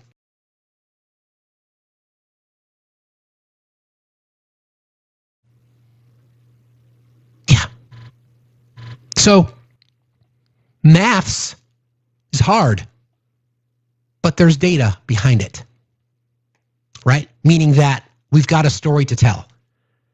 And it worked. It worked very, very well. In fact, a lot of the people, because of the tech bubble, because of the tech boom during that time, a lot of the tech bros now that are older are sitting on fat stacks of cash.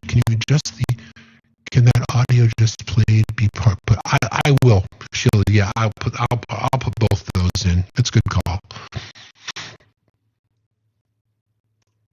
Hold on. Your wish is my command.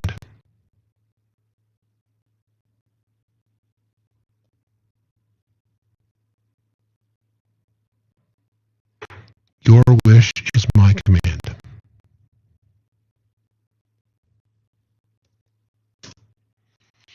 Anyway, I just think it's really, really important, okay, that we have a model here, and I know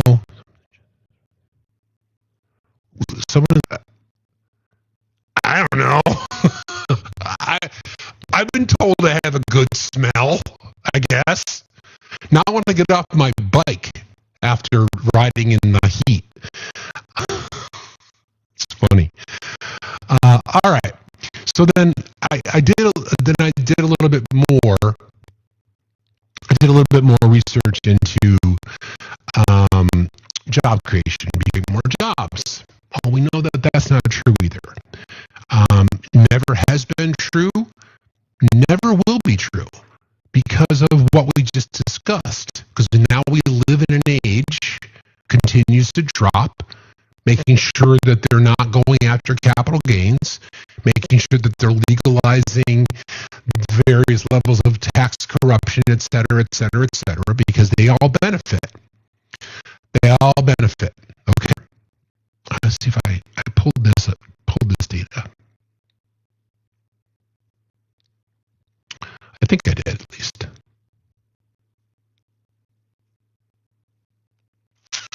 Everybody, please keep tapping and sharing. Appreciate y'all. Did I do that? Yes, okay.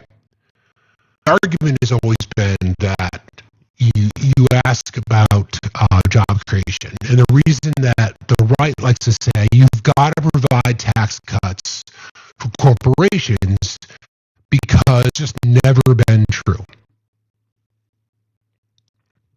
Never been true. The Small Business Administration, the SBA, has defined, and that's been a number that they've used for a very, very, very long time. So those small businesses, new jobs, and then when you break it down even more, less than 100 employees account for 75% of that growth. So the majority of jobs being created in our country are from companies that are less than 100 employees. Accounts for 44% of the U.S. GDP.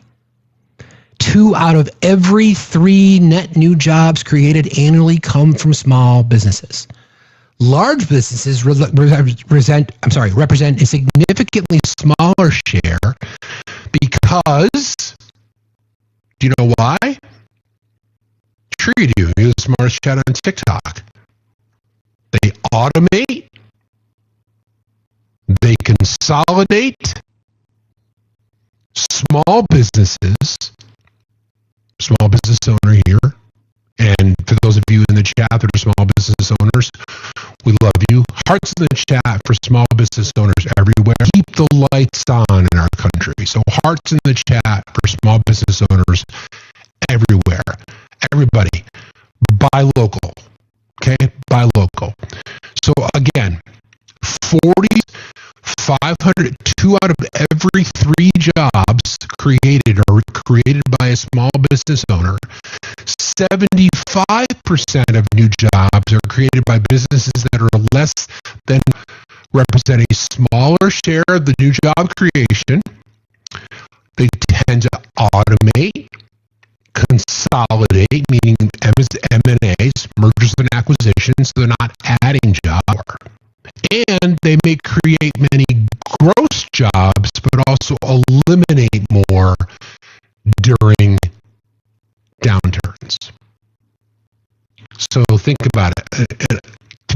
So if you ever worked for a corporation or an organization and you think about marketing teams, right? I do marketing, I do public relations, I do communication, especially in larger organizations. It's that pillar that usually gets cuts. Like, we don't need that marketing generalist, or we. It's a necessity, but oftentimes groups have to consolidate. I was also hoping to get this new, I got a lead over the weekend about this company that wants to, actually, I found out over the weekend, I've been trying to get this business from this client for a long time, about from a grant writing perspective, because I do grant writing as well. And the grant they wanted access to had their funding cut. So that grant no longer exists, so they don't need my services. So this is what happened. So again, hearts in the chat for small businesses everywhere. All right. So again, net new job creation under small businesses less than 500 employees, 70%. High churn, steady growth. As they grow, what are they doing? They're adding more employees. Medium, 100 to 499, fastest growing segment as that company, because a lot of small companies, you get to that point, like, what are we going to do? Are we going to grow? Are we going to open up another location? Are we going to, build an addition? Are we going to hire another line cook? Those are the kinds of things. So it's that point. And they always talk about surviving the first 2 years. It's true. If you can do that, depending on what your business model is, you can grow. It's how franchises start. And then large account for less than 40% of net new job creation, more stable, but lower net growth. True. Not as much velocity, but they're not growing jobs. Because, why? Again, friends, because you're the smartest chat on TikTok. They're automating, they're consolidating through mergers and acquisitions, and they're outsourcing, sending their jobs overseas. So when people talk about, again, one of the biggest lies that have been told here, when people talk about, well, these corporations are sending their jobs overseas, yeah, no shit they are. Do you want to know why they are? Do you want to know why? It's because they're not investing in America under the promise of trickle-down economics. Instead, they're looking for cheap labor. Large firms in general, and this is true, provide higher wages and benefits and job security on average. That's true. Job security is an interesting one because, again, the volatility has impact. But yeah, I would agree that that's true. Small firms are more vulnerable to economic shock, no doubt about it, and usually have a higher failure rate. No doubt about it that is true. Doesn't change the fact that that's where the jobs come from.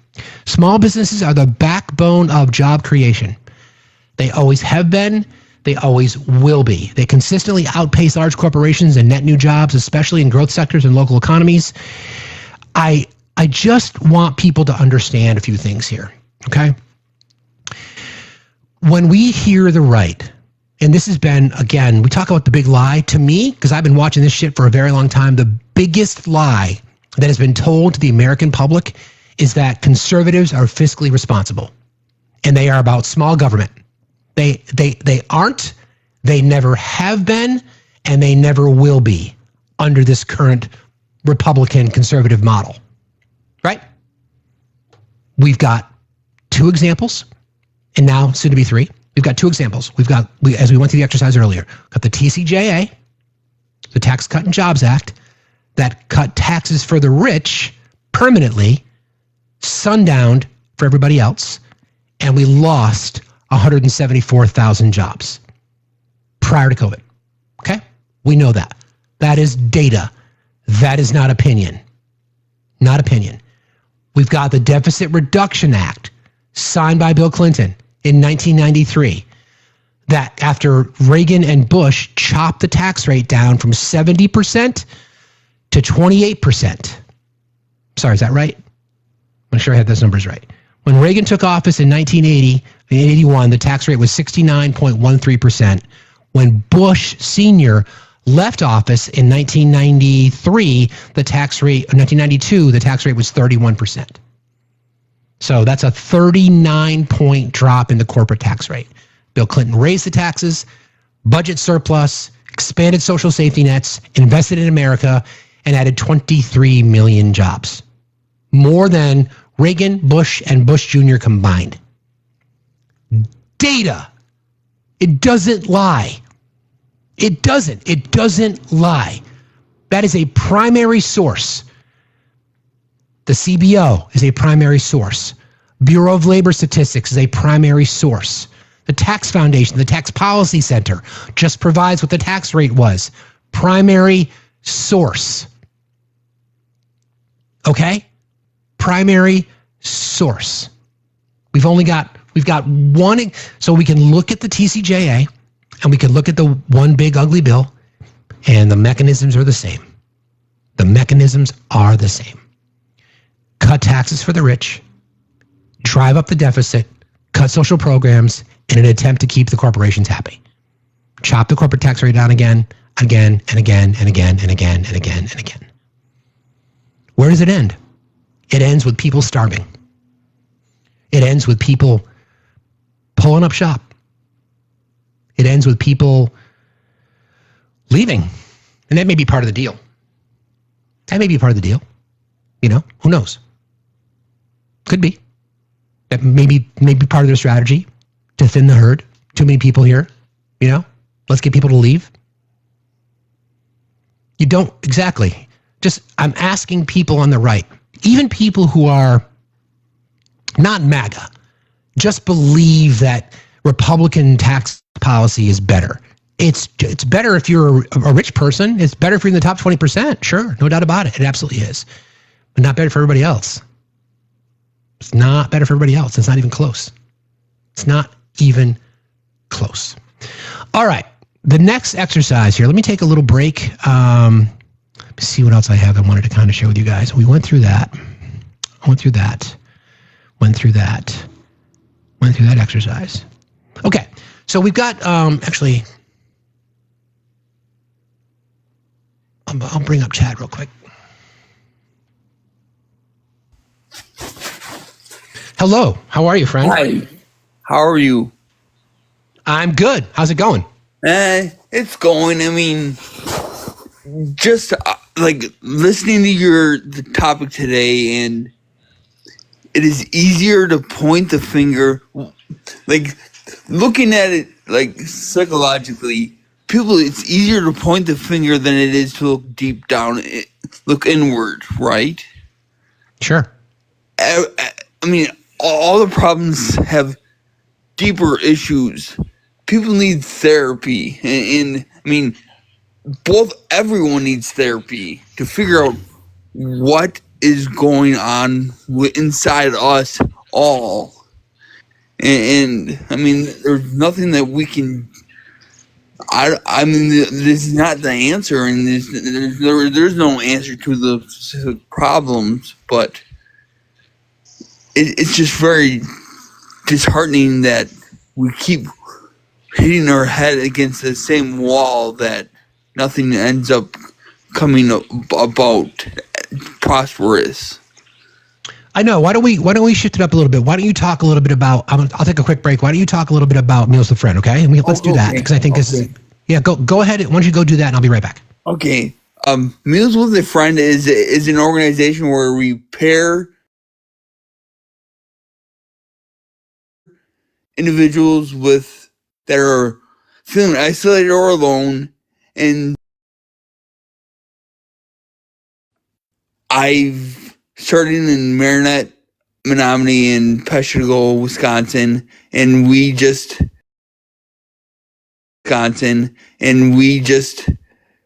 it's the connection piece, because isolation and loneliness is the leading cause or it can increase stroke risk, cardiovascular risk,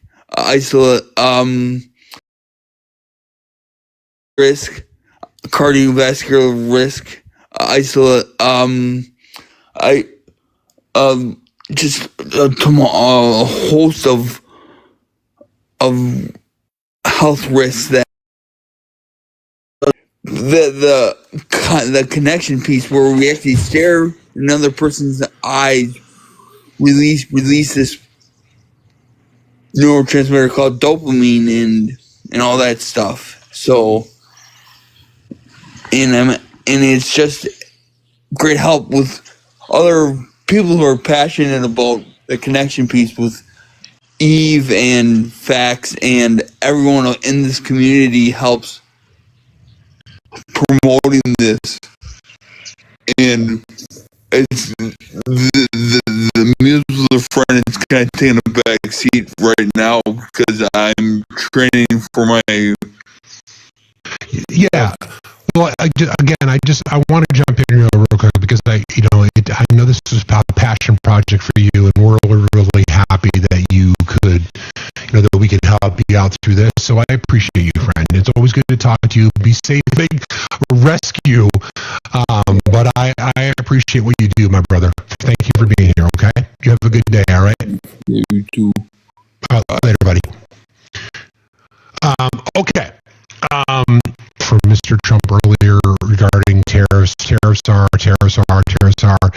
and more of the lies, because don't forget the argument they're saying that the CBO is wrong because they're basing it on inaccurate reporting of economic growth. Growth was like under the Trump administration, it grew at 0.6% 2 years prior to COVID. So we know it. So they're going to data. Now, we didn't know what to expect going into the Trump administration. We kind of did, but we didn't know the impacts economically. We kind of did, but not all of them, right? So with tariffs and this July 9th date, I don't even know what the fuck he's talking about. But this was Kayleigh McEnany. So this was in April of 2025 when she's talking about countries contacting the administration and regarding someone is lying here. And now the rest of the world is calling our administration. The phones are ringing off the hook because they need the United States of America providing peace around this world. And they know that they are indebted to us for the stability that we have provided in their own countries for decades. And the president has made that very clear. The phones are ringing off the hook. Countries are contacting us every single day wanting to make deals. We've heard time the impact that statement has had on people because they're convinced too. They're convinced. Trump voters are like, hey, you guys hear? The country about a deal.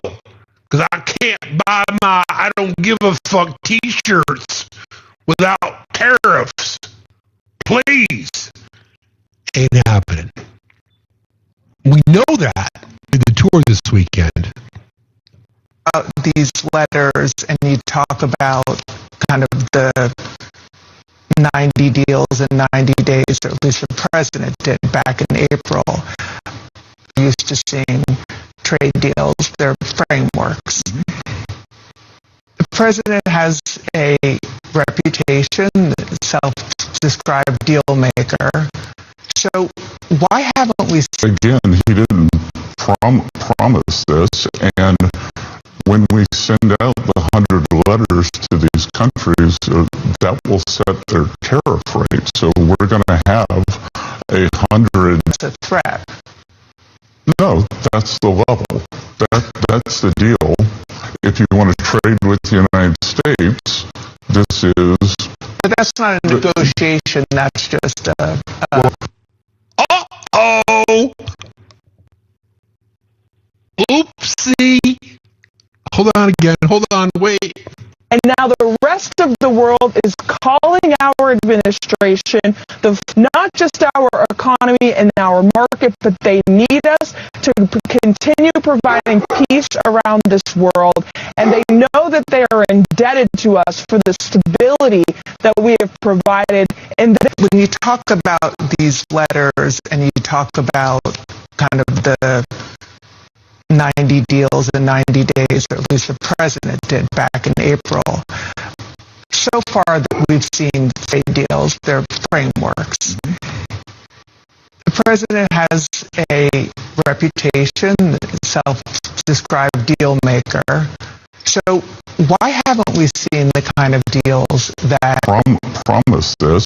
And when we send out the 100 letters to these countries, that will set their tariff rate. So we're going to have 100 done.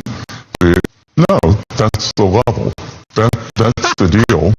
If you want to trade with the United States, this is. But that's not a negotiation. That's just well, many of these. My gosh. So, who's lying? That should be a new game. We're gonna do that. We're gonna say who's lying. Who's lying now? One, and then we'll do the who's lying now, or who's lying today, or when I'll lie today and do the truth tomorrow. Triple K Caroline. Countries are calling us. Phones are a strongly worded letter. That's not negotiation.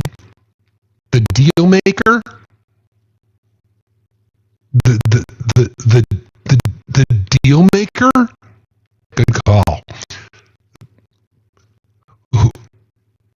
Okay. So what is it?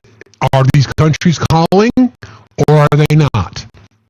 I'm going to guess this. I'll lean in and say, I'm going to take Scott Bessent's word for it, since he's the Treasury Secretary, and Howard Nutlick. None of them have a strongly worded letter. Unless you line our pockets like Vietnam did. So the announcement last week of a trade deal cut simultaneously property in Vietnam. Yeah, that makes sense. Nothing to see here. That makes total sense. Complete. I'm good, buddy. How was your weekend? All right, I went to see the bananas at Fenway, so that was fun. I saw some of the highlights. That looked really, really cool. Yeah, with some maple syrup and a little chopped cheddar undertones. I don't think a shrimp, but I'll take the rest. Okay. Woodsy? Well, you know. Sure. Woodsy? Yeah, okay. Woodsy with a maple syrup. I've been told I have a good odor. The whole thing now, do you see, they all came out last night. There's no Epstein files. There's no Epstein list, and there's no... Yep. He didn't kill himself, unalive himself. Exactly. We played that sound earlier. That's exactly right. But also, no, you're right, brother. Yeah, but when you're going on about the trickle down economics, yeah. When Sam Brownback was governor of Kansas, he came in, they had a huge surplus, everything was going well. He did all trickle down. Republican legislature had to override him. Because they exactly right. You know, that's exactly right. That's exactly what we've got. Like I said, we've got 40 suck. They keep trying to sell it over and over and over again, even though they've shown it doesn't work. Correct. And if you give the rich a tax break, they pocket it. Correct. The only reason companies ever invest in workers is because the business is going so well they have to. The demand is great. That's the only argument. Not because you gave them a tax break.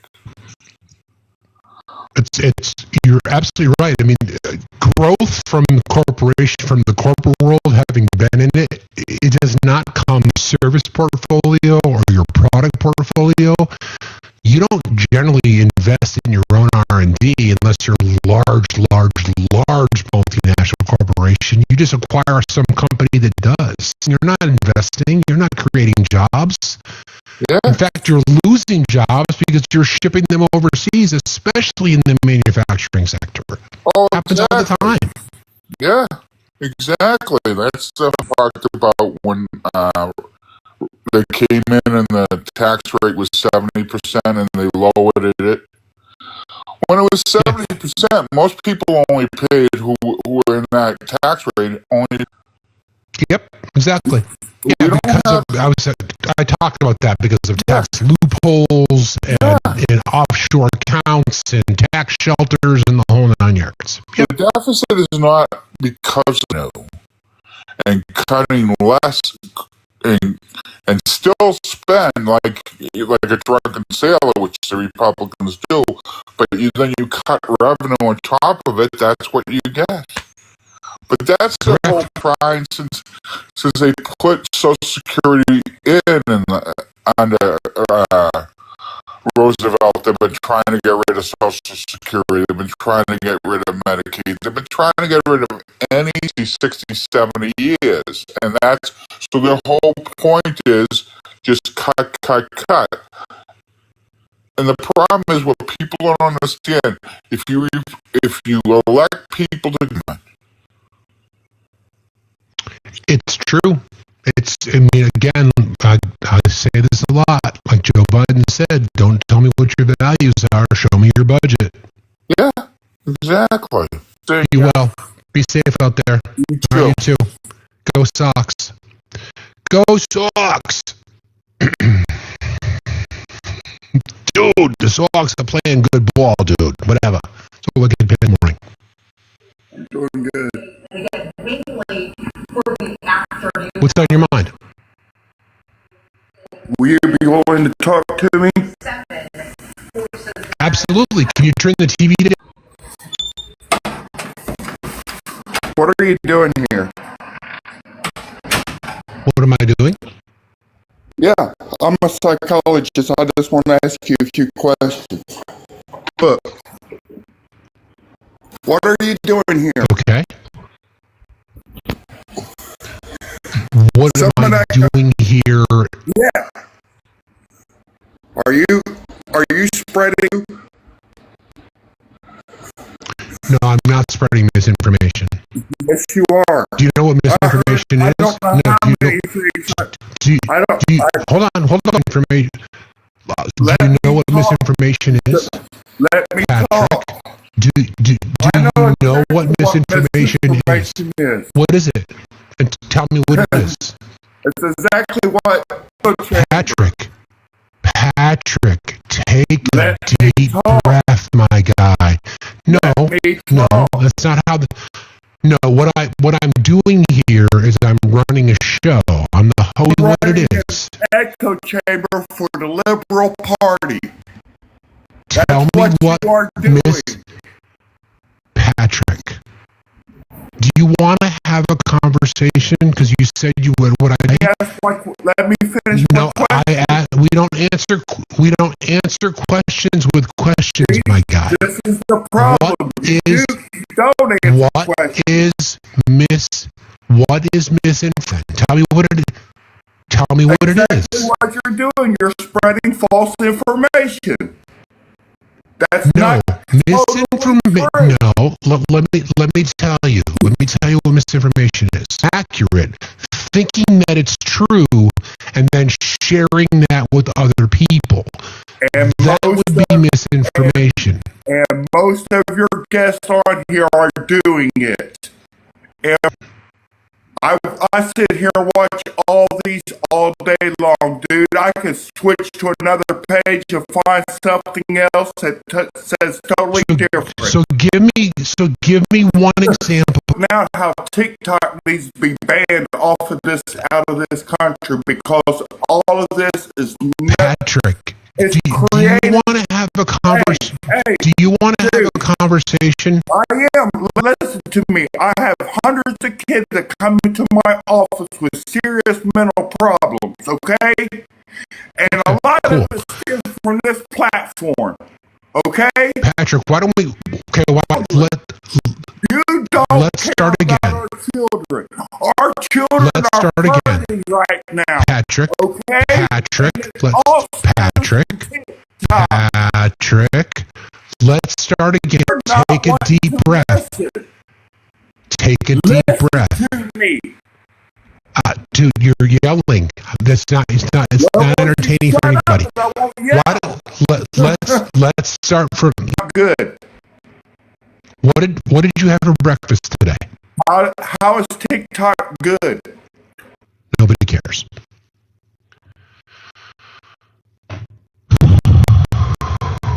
Please seek the help that you obviously need.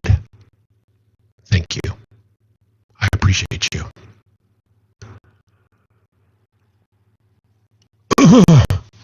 My wide awake. Are you awake now, Jess? Oh my gosh, that was painful. That was absolutely How are you, painful. friend? Just transpired there. That man is a doctor? Please no. I hope he's lying. No. Me too. I mean, he has a gamer YouTube in his bio, so I think, oh God, like, yeah. I think it's funny that it's an example, the fact that you point blank asked him, can you name one thing that you would declare that I stated that he just kept derailing to get rid of TikTok. Fun fact, sir, if you're still in the chat. So your guy, because I'm guaranteeing this man votes for, has completely just no longer become a point of the conversation anymore. Do you notice that this app Jess, is legally still it's existing? Yeah.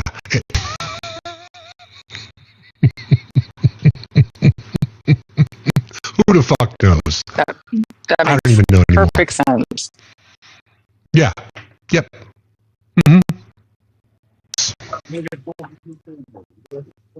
Yeah, well, I spent the week knocking a lot of doors. Hold on, I'm gonna move to a different spot. I knocked over 300 doors this past weekend. I mean, I think it's going well. I think I'm struggling because everybody I talk to, no matter where they land politically, there's a lot of disinformation about it on both sides. So I see people in my party who, aren't pointing to the fact that these cuts for Medicaid and SNAP, those aren't going to take effect until 2027, which timeline very intentional, obviously, by the GOP.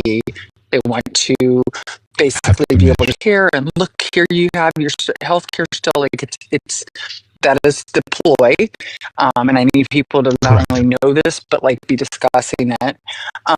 But to be clear, we are going to use across the nation do a combination of shuttering their doors because they see the writing on the wall for the federal cuts, and or massive downsizing called primary care physicians. So I just want people to understand that even though that bill does not eliminate the healthcare from your pocket until 2027 and beyond, obstacle that they're creating this new policy with work requirements and just the level, the frequency, and how often you have to show those proofs of work being qualified simply because of the fact that they didn't know there was a new deadline. There was a lack of communication. I was on Medicaid, and I'm guarantee you people that are like just trying to make ends meet, living day to day, taking care of their families, that is going to be the case for them as well. So people are going to get kicked off the program. Any of the claims, it's going to be because they've created loopholes and obstacles to make it challenging for people to maintain their coverage. Absolutely. It's too bad. Administrative barriers. $100 billion cut without acknowledging that people are losing health care. Like, I guess that's my question to people that are supporting this. You can't guarantee that type of cut in that $900 billion because they're counting on people losing it that still qualify for it. That is the point of the bill.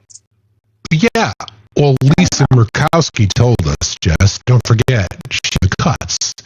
So she told us. So she obviously knew that people were going to lose their health care through Medicaid. So that's why she asked the favor.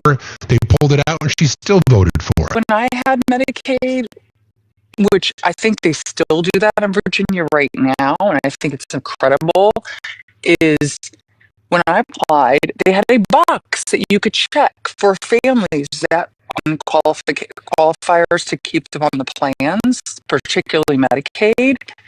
And so every year when I was on it, I never had to do anything. They automatically pulled, she's still making this much. She called, like, why is anybody in their right mind not okay with those types of stipulations? Because one, we're disclosing it, and if you're lying about it, that can come back and get you. So I don't understand why anybody would be upset. Also, less paperwork, less list buildings at the state and federal level. Like, nobody in their right mind should look at that policy and say, oh, this isn't a good way to do it. They're creating so much red tape, guidelines, still may find themselves lapsing or losing health care. Absolutely. And to me, it's under the cover of waste, fraud, abuse, right? So estimate fraud at the rate of around 5% in Medicaid. And the bulk of that comes from internal administrative errors, not intentional by the recipients. And yet, in past an audit in 10 years, their fraud rate runs at 15%, much like DHS, and they both get raises. So it's never been about waste, fraud, abuse. It's never been about that. It's never complex, big pharma, big oil, and all of our corporate donors happy, and fuck brown people. Basically. Yeah, and it's super crazy to me too. It's the fact that they have created this insane detention center in Florida that has already flooded because, of course, it has. Yeah. Of course. Put together a literal facility with beds. Now, it's not a healthy or good facility, but it's the fact that they were able to do that in a short period of time, yet we can't address the houselessness. Screaming, we need to put our dollars into our people, our veterans, our homeless. For the same people cheering on us building detention centers so people could be quite little local farmers getting to continue to maintain and keep their freaking immigrant employees, but they're not going to be paid and they're going to be loaned to them from the detention center. Here you go. On that topic, I've got that queued up. Good timing. I have a case where a lot of cases where ICE will go into a farm, and these are guys working it called farmer responsibility or owner responsibility, where they're going to be largely responsible for these people, and they know these people. They've worked on the farms for 50 years. That Yes, you're right, Brian. That is indentured servitude, friends. That's what that is. There's no ifs, ands, or buts about it. That is in servitude, quite honestly, because based on the description, these people are going to be held against their will in the detainment centers, and they will not be making any type of income, and they're not earning their way out. Like he literally said that in that same speech. So I would call this straight up chattel slavery, quite honestly, based on the description that we're. And they earn no income to send back to their homes or their families, and they are quite literally being forced to work for nothing. That's a for-profit. How pitiful is it that we're trying to decide between whether or not it's indentured servitude or chattel slavery? It's one or the other. They're fucking human beings. Exactly. But again, it's okay because we got to make sure billionaires get a tax cut. Got to make sure they get a tax cut. It's mind-boggling. What about I'm dying. I just made a video about this. We talked about it. We talked about it. I played the sound from Pam Bondi back in April. Yep, played the sound. I was going to say I read the Katie Johnson, allegations, the lawsuit filed about her, about the 4 encounters that she had with Mr. Trump, being raped to her, that she would lose her life and her family would lose their lives if she told anything. And back in April, Pam Bondi had the list. It was on her desk. And now there's no M3 waterfowl that sounds like he wants to come up into the chat. Yeah, I'm sure. He's probably got nothing to say. Intelligent. Just wants to hear himself talk. Yeah, exactly.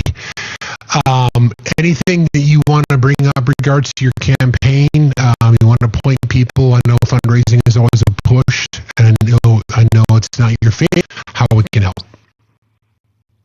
Yeah, I actually, to your point, I just made a video about this also.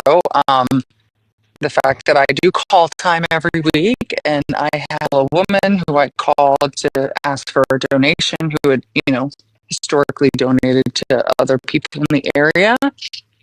And she quite literally told me that she would only donate if I cut my hair 3 inches to be exact. I didn't actually disclose. She thinks of women in politics, Hillary Clinton, Michelle Obama, and even my opponent, Amanda Batten, come to mind, who have much shorter, more, jimmier hair.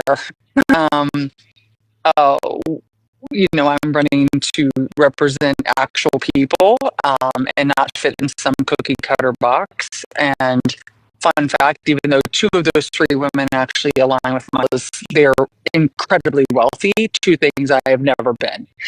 So, that's the point. That's the point of me running, is to give people the opportunity to vote for people that way. So, yes, contributions are huge. We just started a new financial period. We just had our last quarter end June 30th. So money still coming in, but not to the significance as it was in the last couple months. And so, of course, we're trying to up our phone time. And so every little dollar adds up. So, and we just have a field director who's going to be on the ground next week. I'm excited. Yes, ActBlue is in my link tree. Is in your bio. Okay. We're both listed there. Yep. Also, can mail a check. Some people prefer that because they don't like to get on ActBlue's thing or whatever. Either way, we've always been a fan. I think I mentioned this to you before. You're one of the first people that kind of inspired me to kind of do TikToks, because I just like that that your unapologetic approach to things. But with your, please come back, keep us updated, and post a reminder that Jess is running for the Assembly in Virginia. Big election coming up, huge. We always say, do something, friends. Maybe it's a couple. Very much. Thank you. Talk to you later, Steve. Bye. See you later. All right, bye. Okay. All right. So I promised you guys, I do have a request here. I think. Boy, the box looks different today. I see Obi. Let me just break this down real quick. Okay. Separate countries. Based on what we know. And I used the 2020 election. I used the states that voted for Joe Biden and the states that voted for Donald Trump. The reason I chose that, and historically those states have been swing states, so I think it's easy to say, here's the situation. Okay, so the Biden bloc, 25 states plus DC, representing 167 million people, which is 53.1% of the vote. Okay? The Trump bloc includes 20. Biden states cluster in urbanized coasts in the upper Midwest. Trump states dominate the rural interior and Sunbelt regions. You guys have seen enough electoral maps. You know that. The California, Illinois, etc., which roughly generates 70% of the U.S. GDP. This comes from the week also in red counties, because as a reminder, friends, land doesn't vote. Okay.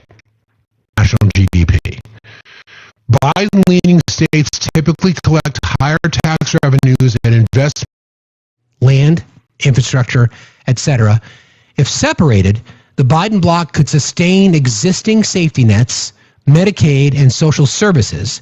The Trump bloc might face budget constraints with less revenue to maintain similar services.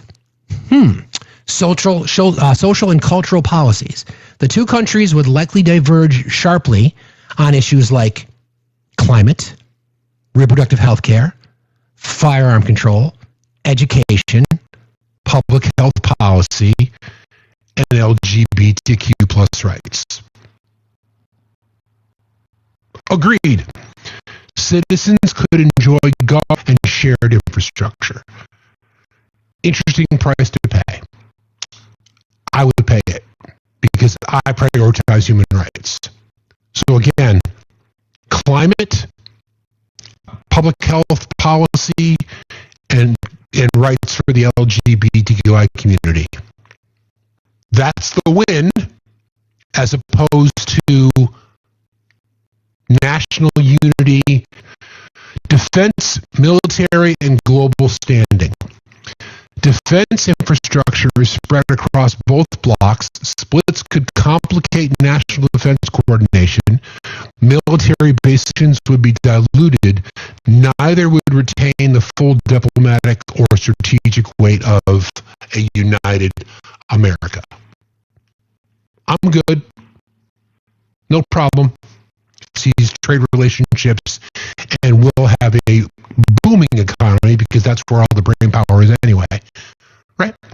Okay. Challenges and consequences.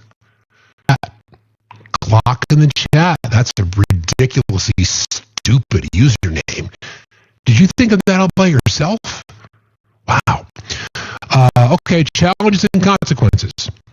And then possibly lower living standards. Based on what we see now, that's true. Infrastructure coordination. Interstate highways, energy grids, water systems spanning both blocks would require company or border tariffs. This could disrupt supply chains and consumer prices. Defense vulnerabilities. Disunity could invite geopolitical instability. Again, okay, because again, I support human rights. I believe in investments in public education, public health, social safety. I believe in reducing dependency on the capitalism system that's built to benefit rich white people. So let's level the playing field. 83% of the population would live in the Biden-aligned counties as opposed to Biden-aligned country as opposed to 47% of Trump. Biden-aligned country would have 70% of the GDP, more investments in our civic infrastructure on the Biden block as opposed to the Trump-aligned. Services and social safety nets extremely well funded under the Biden block, under the Biden economy or Biden nation, because we've got all the investments. It's where the brain power is, where the capital is, where the GDP lives. I don't know, I'm not making this prediction here, but let them have their fantasies. Let them say what. I'll even draw the map for you. Why don't you take all the states that voted for Trump in 2020, and we'll take all the states that voted for Biden in 2020, and we'll divide it up. Sound good to you? And you know what? Great. What are you going to do? Where's that oil going to come from? Okay, that's cool. Well, guess what? In blue states, we've already made investments in national treaties because we've got all the capital. We've got the resources. We've got the brain power. So that's fine. No problem. So here's the breakdown. Total GTech, finance, and education hubs represents about 70% of the national GDP. Total GDP from the Trump states, $8.1 trillion. Strong in agriculture, energy. California is the breadbasket, so I would say strong in agriculture, sure. Energy, sure. I would agree with that. Larger land mass, but significantly lower economic output under the Trump states. So, listen, we joke about the country of canteen. We've all grown up being Gen Xer, again, raised on neglect and hose water. I've always been, I was always drawn to politics because I believe in political discourse. I believe in sitting across the aisle from somebody that you disagree with on most everything and yet having the ability to find common ground to solve problems for the greater good. Their role. I do. The government exists because the private sector fails routinely, primarily because of what we went through earlier with tax cuts for the rich. That's why government, they don't promise what they've been told that convince their voters to vote for the politicians that align with them. That we will provide you more jobs. They don't. That we will provide a clear divide. And we can point to Trump. There's no doubt about it. Because a lot of the people that have aligned with Trump are, I'm going to say it, are ignorant. They have no idea, they don't care, or it's both. But it's one of those three. You have no idea how our system works. You have no idea how basic economy works. You have no idea where the wealth comes from. You have no idea that your states can't survive. You have no idea that you're the one you keep voting for the people that are ripping you off. You have no clue about any of it. No clue. And then you find out that you can put brown-skinned people in alligator Alcatraz and you cheer it on because Trump is your boy. Okay? So? Fine. We have to have a conversation about New Hampshire. I'm just saying. When the time comes, we'd have to have that conversation about New Hampshire. If you know, you know. I'm saying if you live in New England, you know. I'm just saying. Again, We know where the economic engine is in our country. It's from blue state. We know where the brain is. We know where the innovation happens. We know. And it's not even close. It's not even close. Again, in my opinion, New England will be the stronghold. New England, don't forget, listen, I'm gonna flex for a second on Vermont. An untold story of the American Revolution was the Hooray militia, organized, didn't want anything to do with anybody. Said, we're going to do this our fucking selves. We don't need any of you all. Fort Ticonderoga, it was taken in the middle of the night from the British, and it's 4 Vermonters. You can thank them for that, okay? I'm just saying. So like I was saying to my mod chat the other day, there are none who might or might not smell like maple syrup. I'm just saying. Anywho, I think these conversations are probably going to be necessary. I understand that it's probably this pipe dream, but if we look at the data, I can tell you right now, the right thinks they would like to separate. Blueberry pancakes, right? We went through the exercise last week as to what it would look like. The disparity between states that are donor states and states that are receiver states. Poor. What was that breakdown again? Do I have that still? I think I do. Where is it? Exception of one, Rand Paul, from the 6 poorest states, voted to harm their citizens. 6 poor state, 60% Louisiana, 46% Democrat, but both of the Democratic senators voted against the bill for Trump. Arkansas, Tom Cotton, Jim Bozeman, 64% voted for Trump. Kentucky, Rand Paul, the only no vote. Mitch McConnell, 65% voted for Trump. You get the trend. It's harmed. I don't mean to sound like a broken record, friends, when we go through this exercise, but we have to continue to talk about it because it's where we are now, right? We've got to clear stuff that I don't like to hear from the left because I think the left is, and by the way, when I wrote my new strategy for the left on Twitch and on YouTube, if you're not, I talked about that, about how the Democratic politicians need to do a better job of speaking to their voters. And that's a really good idea. Where'd you hear that? I'm not taking credit. I'm just saying that's something that has to happen more. And people who live in this space, in TikTok space, people on the left trying to create lives, try to create content in, and you say shit that's just not fucking true. Do better. Just do better. If you don't know the answer to something, then just say, in my opinion. Okay? You do. Just you sound dumb. You make statements up, you make claims, you're combining a whole bunch of stories, and it's just not a good look. So just do better. Seriously.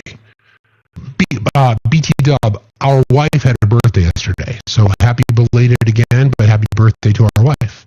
Good morning, my friend. Good morning. It was very exciting. As you saw yesterday, we were hanging out with Spider-Man, which, if you could, I'm not on camera, but you want to say? Absolutely. Love you. Love you.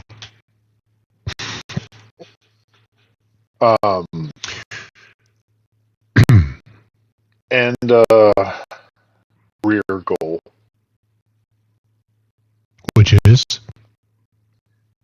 When I retire, I don't want to be Spider-Man. But because I'm a a cast member for the Jungle Cruise. Oh, totally agree. Right? I totally agree. There are all sorts of ways that you could help people. I believe that my horrible, corny dad joke humor could help the happiest place on earth. After walking 10 or 12 miles, your feet may not necessarily agree, and so you may want to go ride and rest for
official, unofficial of recruitment. So I'm going to tell you the story again. The story began in March of '86 when Soviet Ambassador Yuri Dubinin and his daughter Natalia walked into Trump Tower and requested a meeting with Donald Trump. Natalia told Politico years later that their mission was to, quote, hook the assumed billionaire, and, quote, Trump melted at once. This was the beginning of the KGB's recruitment of Donald Trump. The story as it's told here and on our website, I'll give you the link when I'm done, composed of interviews with Soviet, Russian nationals, and former KGB agents, reports by reputable sources, and Donald Trump's own book. In the mid-1980s, as sympathy for the Soviet Union was waning, KGB head Vladimir Alexandrovich Khrushchev began exploring new strategies for the intelligence agency to recruit assets abroad. Primarily, agents were directed to use flattery on potential assets and rely more heavily on, quote, material incentives, for example, money, to bring them on board. Most importantly, they were told to focus on U.S. targets of value, like Donald Trump, who may be able to, quote, actively influence foreign policy in favor of the Soviet Union. In The Art of the Deal, Trump writes that he sat next to Yuri Dubinin at a luncheon in 1986, sometime after the Trump Tower meeting that I discussed earlier. Then Dubinin completed the first stage in the KGB recruitment, offering Trump a, quote, material incentive that he couldn't refuse. I'm going to make you an offer you can't refuse. The incentive, according to Trump's own book, quote, a large luxury hotel across the street from the Kremlin in partnership with the Soviet government. But first, Dubinin would need Trump to meet with some of his associates in Moscow, the second stage of recruitment. On the 4th of July, 1987, Donald and Ivana Trump checked into the Interest Hotel in Moscow, a facility allegedly operated and surveilled by the KGB across the street from the Kremlin. As far as Trump knew, the purpose of this trip, which was paid for by the Soviet government, was to meet with officials from the country's tourist agency, but the agents he met with were not interested in tourism. The conversation centered on deals with the Politburo, the highest committee within the Kremlin, and how Trump might be of assistance to the KGB. The operatives fed Trump common KGB talking points and went to great lengths in their efforts to flatter him. They knew from their intel that he was psychologically vulnerable and that flattery was his weak spot. The KGB used this to their advantage and pretended to be, quote, immensely impressed by him. According to one former agent, they told him, quote, it's people like you who could change the world, unquote. They even went as far to suggest that he could one day become, wait for it, president. So, you don't have to believe me. You know? You don't have to believe me. You can read about it though. You can read American Compromise. You can read The Art of the Deal. You can listen to statements uttered by the president. You can hear Donald Trump and his boys talking about we don't need any money. We got all the money we need from Russia.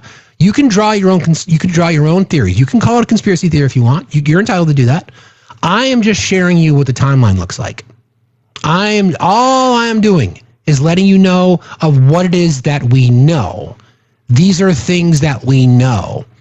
During the lead up to the 2020 to the 2016 election, there was the Moscow hotel that came back into play. There was rumors and allegation about the PP tape. We know that there's leverage in many, many ways. We know the Russian propaganda comes out of the mouth of the president. We know that. We've talked about this on the show immensely. Draw your own conclusions. That's all I'm saying. Just draw your own conclusions. You want to call me a conspiracy theorist? That's fine. I'm not up here saying that it's 100% true, but I'm smart enough to come up with some conclusions on my own. I'm smart enough to say where there's smoke, there's usually fire. Just like we started the show today. We were told there was an Epstein list, that it was sitting on Pam Bondi's desk in April. And now there's no list? Why do you think that is? How do you spell that book? American Compromat. Kompromat. Compromat. American Compromat. Read it. You'll learn a lot. You'll learn about Opus Dei. You'll learn about the Heritage Foundation. You'll learn about all these influence spheres that circled around Donald Trump, all with a common theme. You know what that theme was? his ego and his narcissism. That was the theme. They saw him as a soft target, as a useful idiot, because all you got to do is stroke his ego. And sure enough, here we are. Here we are. So, wild. TT Sucks 25. If I am wrong, come up here and prove it. Because everything Steve just said are actual facts. We know they are facts because they're first-hand accounts. It's not hearsay. These are actual facts. You can Correct. choose to believe them or not, but until they're disproven, you can't say that we're not right. You can't say Correct. that it's a conspiracy theory. The burden is now on you. You're the one making these claims. Feel free to come up in the box and use your information to debunk. Exactly. So, like, we know the hotel that he went to during that time that we just described it's been studied for decades by international intelligence communities that the KGB had it wired, bugged, and that's where they put people that they wanted to influence. So is that not true? That is true. That's been proven. Is it not true what Donald Trump said in his book, in his own words? Is it not true what Don Jr. said? We get all the money we need from Russia.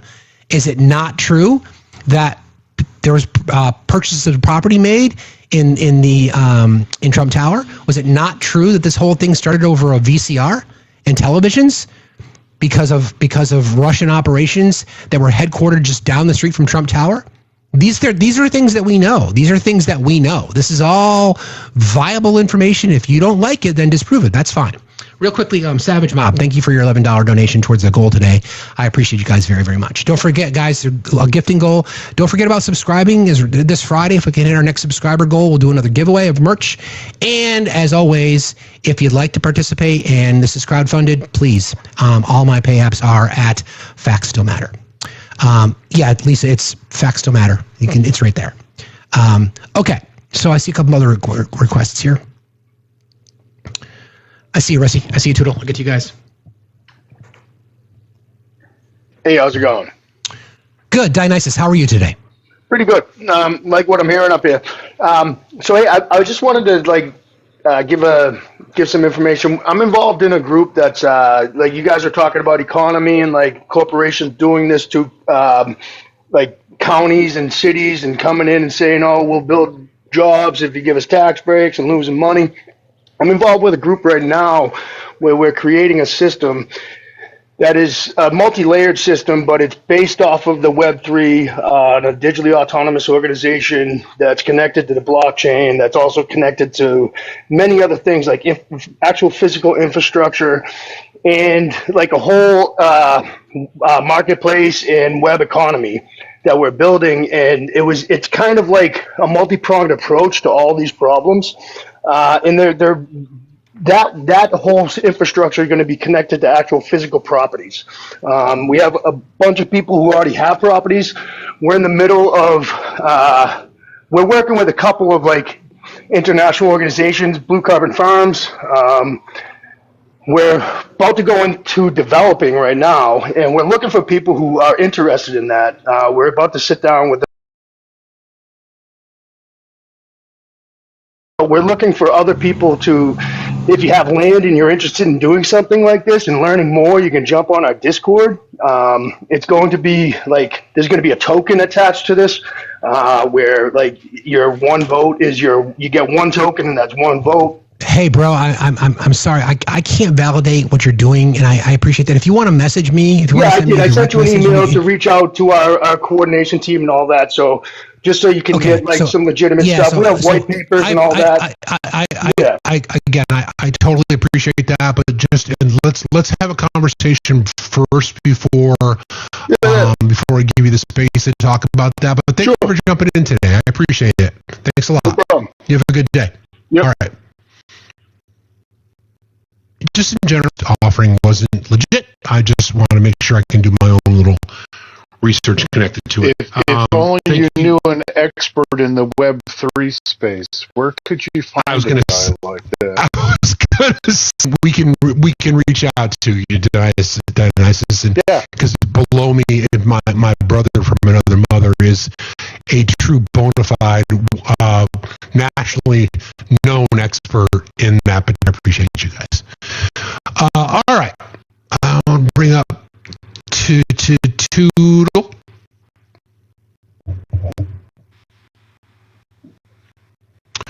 Hello, Toodle. We're doing, buddy. Doing.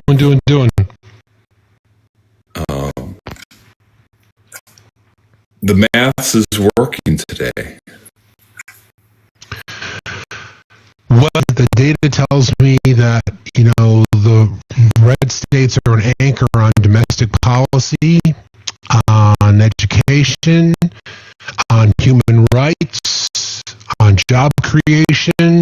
So it was you had just started to briefly talk about it, but then we moved on to Krasnov and his gang.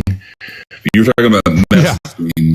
Like, I had a thought about it over the weekend. Because I know that ever since the big ugly bill has been passed, we've all been talking in our spaces, dudes, and SNAP. Well, not to say Medicare, but SNAP cuts come into place.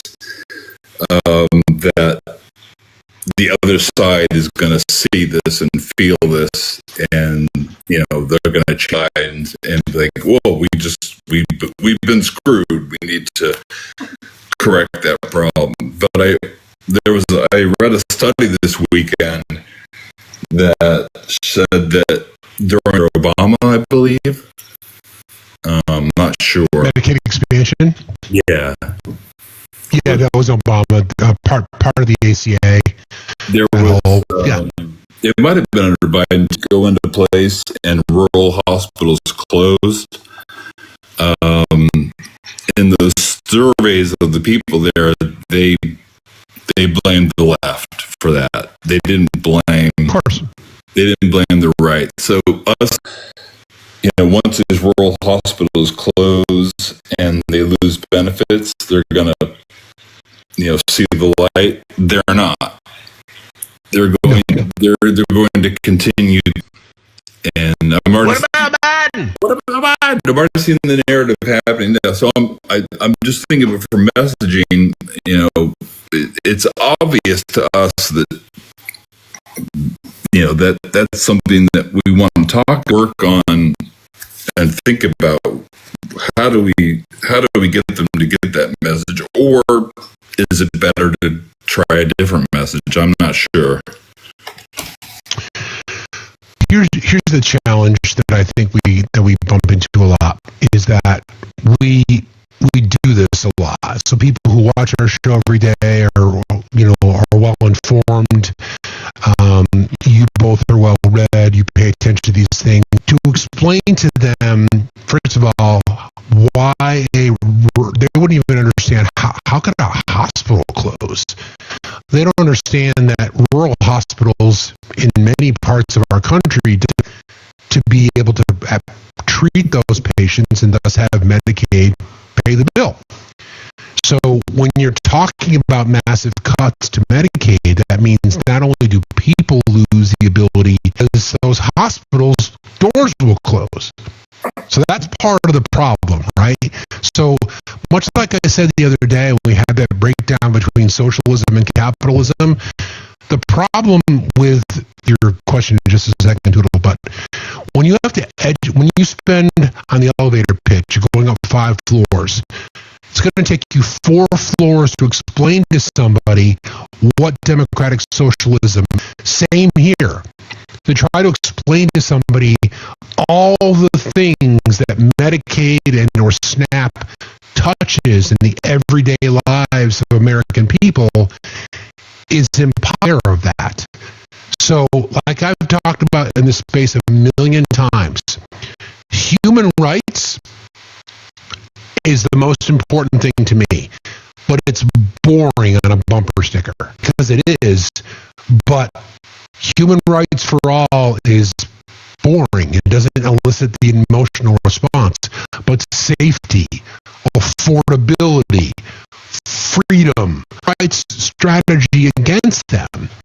So the Democratic Party, the anti-poverty party, or we believe in safe streets. I gave them up. To your point, I don't know how we message out of this one, other than reminding people that we have to keep talking about this, because Jess put this up earlier. The design of this bill, because they won't be able to run on people losing their health care, which is why we're going to talk about it every fucking day. Indeed, it's like we can't play that because it doesn't work. Correct. The DSA message is in finding those consensus issues that, when you talk to when you're saying things, most of the time, for the most part, common sense, gun reform, free college, free healthcare, or reduce costs, all those things, better retirement benefits, better, we all seem to agree on these things. So that's the message DSA and people like Mamdani need to keep pushing. Experiment. This is a big test. This is a big test for status quo Democrats too, and the Cuomo political machine. This is a big test, because if this works, and again, he would have passed some of these laws. We'll see. We'll see what happens. We'll see. Thank you, bro. I appreciate you as always. Yeah, good evening, folks. Have a good one. Later, Mr. Truman. Quote, socialism is a scare word. They have hurled at every advance the people have made in the last 20 years. This is from 1952, from socialism is what they called Social Security. Socialism is what they called farm price supports. Socialism is what they called bank deposit insurance. Socialism is what they call them, is their name for almost anything that helps most of the people. Harry Truman, 1952. Yup, I know. So true. Speaking of crazy, good morning, Rusty. How are you, buddy? Good morning, gentlemen. How are we? We are good. In the States. Oh, you made it home. That's good to know. Well, I'm in LA, waiting for my ride to go back up north. Not that great a trip. We'll discuss it later. Okie dokie. Fair enough. Yeah.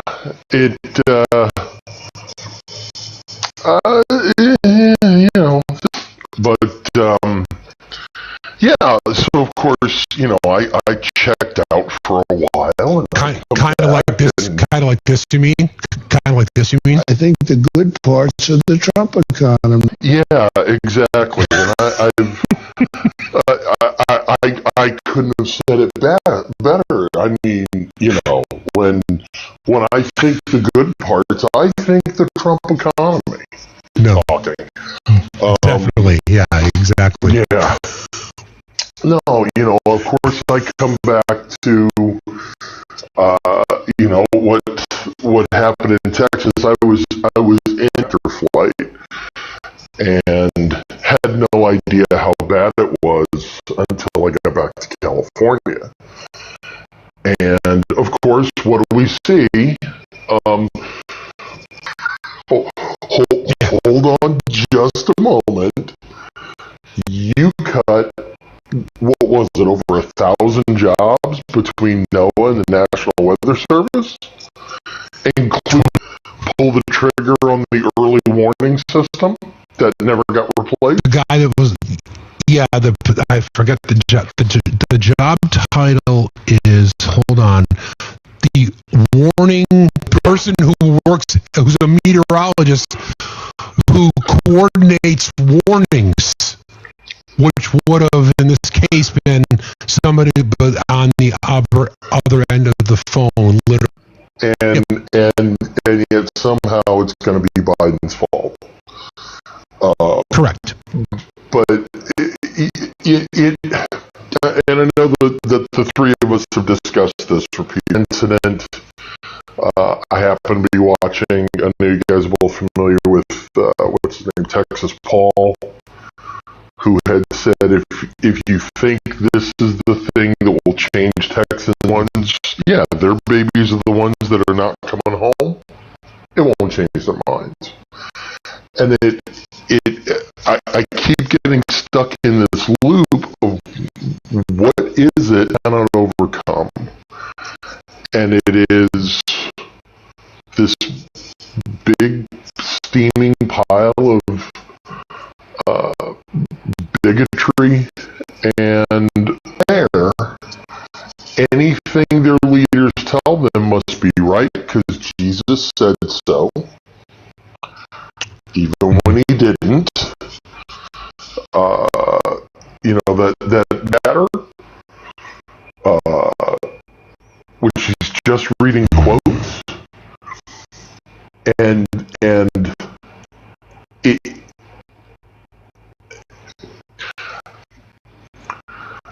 And, having traveled a little bit here and gone to another country and, seen just how what should be the pinnacle of the world, and we're not.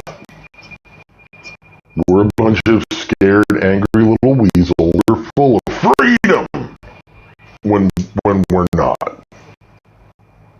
And I don't know how we come out of this. I mean, I've got ideas, but I'd like to start. I started the show this today because I did a video that absolutely blew up over the weekend because I called people out on the left for saying, again, you can say that voting has consequences, and this is a consequence of what a vote for this administration on the left who up here and we just rail on people, rightly so, every day for having no empathy towards human beings at all. Selling brown skinned people being just rallied and rolled up on without any identification. If the left is now going to say things like Texas deserves, I don't. Because what's the point? Well, yeah, I agree that Texans didn't deserve what happened to them, especially. To me, it's not a question of did you deserve it. It's should you have expected it? Should you drop the ball? We voted wrong. We need to fix this. We need to demand better of our leaders. But this is the same state. Right, but I'm talking about the left. I'm talking about the left. That's what I'm saying. Is instead of saying, "Oh, well, they get what they deserved," no, nobody being real empathetic to them. I'm not saying they deserve it, but I sit back and I go, "What'd you expect?" Like you said, these are the consequences of your actions. Would you like to fix it? We have answers for that. But if you don't want to fix it, stop complaining. Yeah, you lost your bitching rights when you voted these people in. And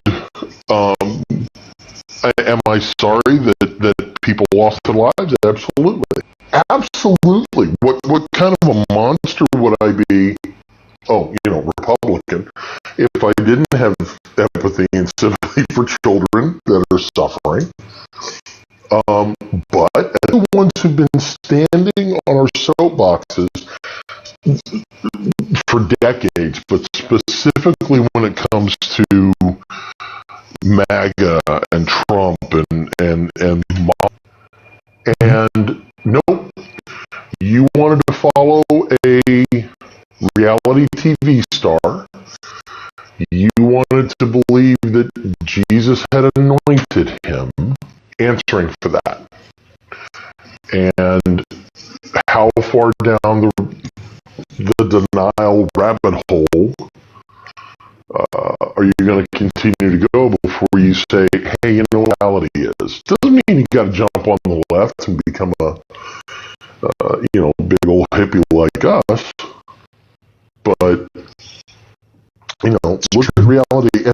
And Obi, I wish you'd think is important to say, because I completely disagree with that we can't voice because not always, but can be. The consequences of consistently voting against your own self-interest means you get what you get. And I don't give empathy for people who, for example, continually refuse to have early warning systems put in place to help for these things. I'm sick and tired of us excusing local governments for not insisting that these things be put in place. Time and time it's happened more than just once in 100 years. These areas flood. The fact that the local voters have saved lives on early warning systems, that's why I'm like, I don't fucking care. Well, I think with this, when I say, did they don't deserve, to me that's kind of a for them. I don't. I'm a little more cold and calculating about it. I'm a little more, hey, these are the consequences of your action. But I'm not sitting here, grinning a big grin, going ha ha ha. I think what angers me is if I was standing in front of one of the parents of people whose kid was swept away that they'll never see again, I would not say to them, these are the consequences of your actions. This is something that may have been prevented. Sadly, because of the way you voted, it's more like, I'm never going to say you saw this, you deserve this to happen. There's a different way to say it. Because I guess my entire argument of this thing, if we see whatsoever, once again, I'm not sitting up here saying I'm going to be reaching across the aisle. I'm not doing that. I'm not there yet. You're not going to see that from me. But in a situation when they don't offer any kind of empathy for the parents who are victims of gun violence, I just want to make sure that we're being consistent. That's all. They're already blaming the left for this. Oh, sure. It was immediate, right? This is why, and listen, sure,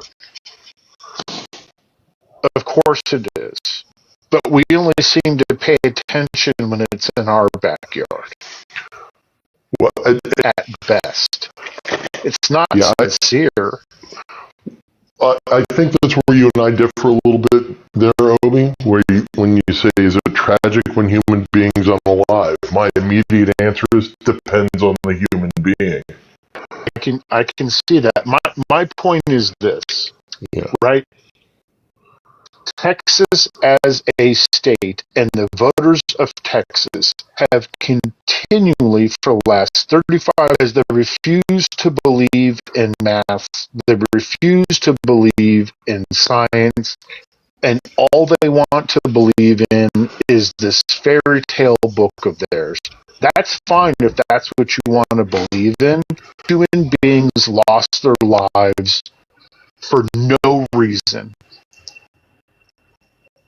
For no reason. None of this should have happened. None of this would have lost their lives because of the speed at which this water was traveling, and there's nothing you can do about it.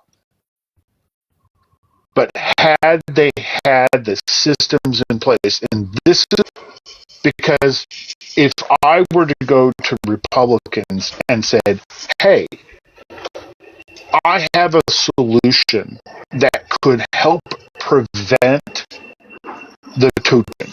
We're just simply going to use eminent domain and we're going to place these early warning systems in. But the GOP doesn't have the morality with the right. This is 100% the fault of the GOP. It's not Mother Nature's fault. She's been out there. I don't disagree with that. Sometimes consequences mean that you have to have strongly worded language. And I'm sorry that people are hurting. Vote against their own best interests. I can't do it anymore. Because remember, if I continue to be intolerant of the loses all tolerance. And I think this is one of those points, right? When we talk about the paradox of tolerance, right? How many fucking times, right? I get the messaging, Steve. I really do, and I know that messaging is important. But for fucking sake, man, at some point in time, somebody's got to stand up and say, fuck. During the first Orange administration, when there was a protest going on, it was in Texas, and a counter-protest came up from a bunch of MAGA supporters, and there was an interviewer there talking to a bunch. One of the questions he said is, well, hang on. These are children going into cages and air. And I've never forgotten that. And I sat back and we've certainly talked about this. We don't vote for us, we vote for Orrin yet. And I lost all empathy for their side. So stark, and I've never had a lot of empathy for conservatives when they pay the piper. But when it's never our fault. We can take no accountability. We didn't screw up. It's got to be bad, and it's got to be swept away with no warning. And you can point right at why things happen. You can point at the facts. Where we can make them care about the information. I get it, and you both bring up valid points. And you guys both know me. And I guess the way I see it is that there's collateral damage connected to lots of things in this case. And my daughter went to summer camp. My boys went to a summer camp. I remember those moments I talked about at the start of the show where you drop your kid off at the summer camp. And when they go in the doors of the summer camp and nobody there is thinking about what a vote or whatever happened. So I get that. So that's the human side of it for me.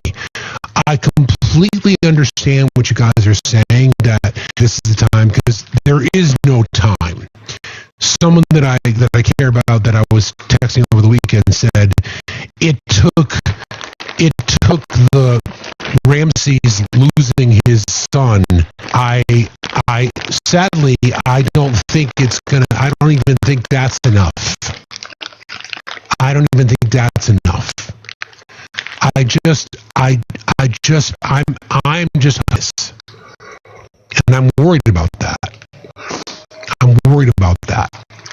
Because you can be critical of someone. You can say your fucking vote did this shit. Well, it just again is maybe stylistically, maybe a semantics kind of thing. But I worry about that, because the reason I worry about that is if that there is none. There's no coming back from that. That's all I want to say. I understand what you're saying. I can't disagree with it. Of it. I used to be the guy who would reach across the aisle, who would say, here's the information. I want to impart this to you. Sorry, I had my clock interrupted here. I don't reach across anymore. You can come to me. I've been reaching. You know what? You're not that interested. You don't want to know. I can take my energies and put them somewhere else, like getting rid of this place that actually helps society. What little tiny part I can do in the big machine, I'm willing to do it. But reaching out to maybe it's a bad analogy, but one of the first maybe that's the sticking point. Well, maybe that's the sticking point. I'm not up here saying that I'm going to reach. I'm just saying how we react to situations like this. If we start to say, "Good, glad it fucking happened," then are we any different? No, people were saying that. If you look at my video, Obi, that's what I was commenting on. People were saying that. That's what I'm pointing out. But that's TikTok trolls. Like there was a lot of people. It was a divided issue. People are saying that though. It may be a bad analogy, but one of the things I've learned a long time ago, is falling down.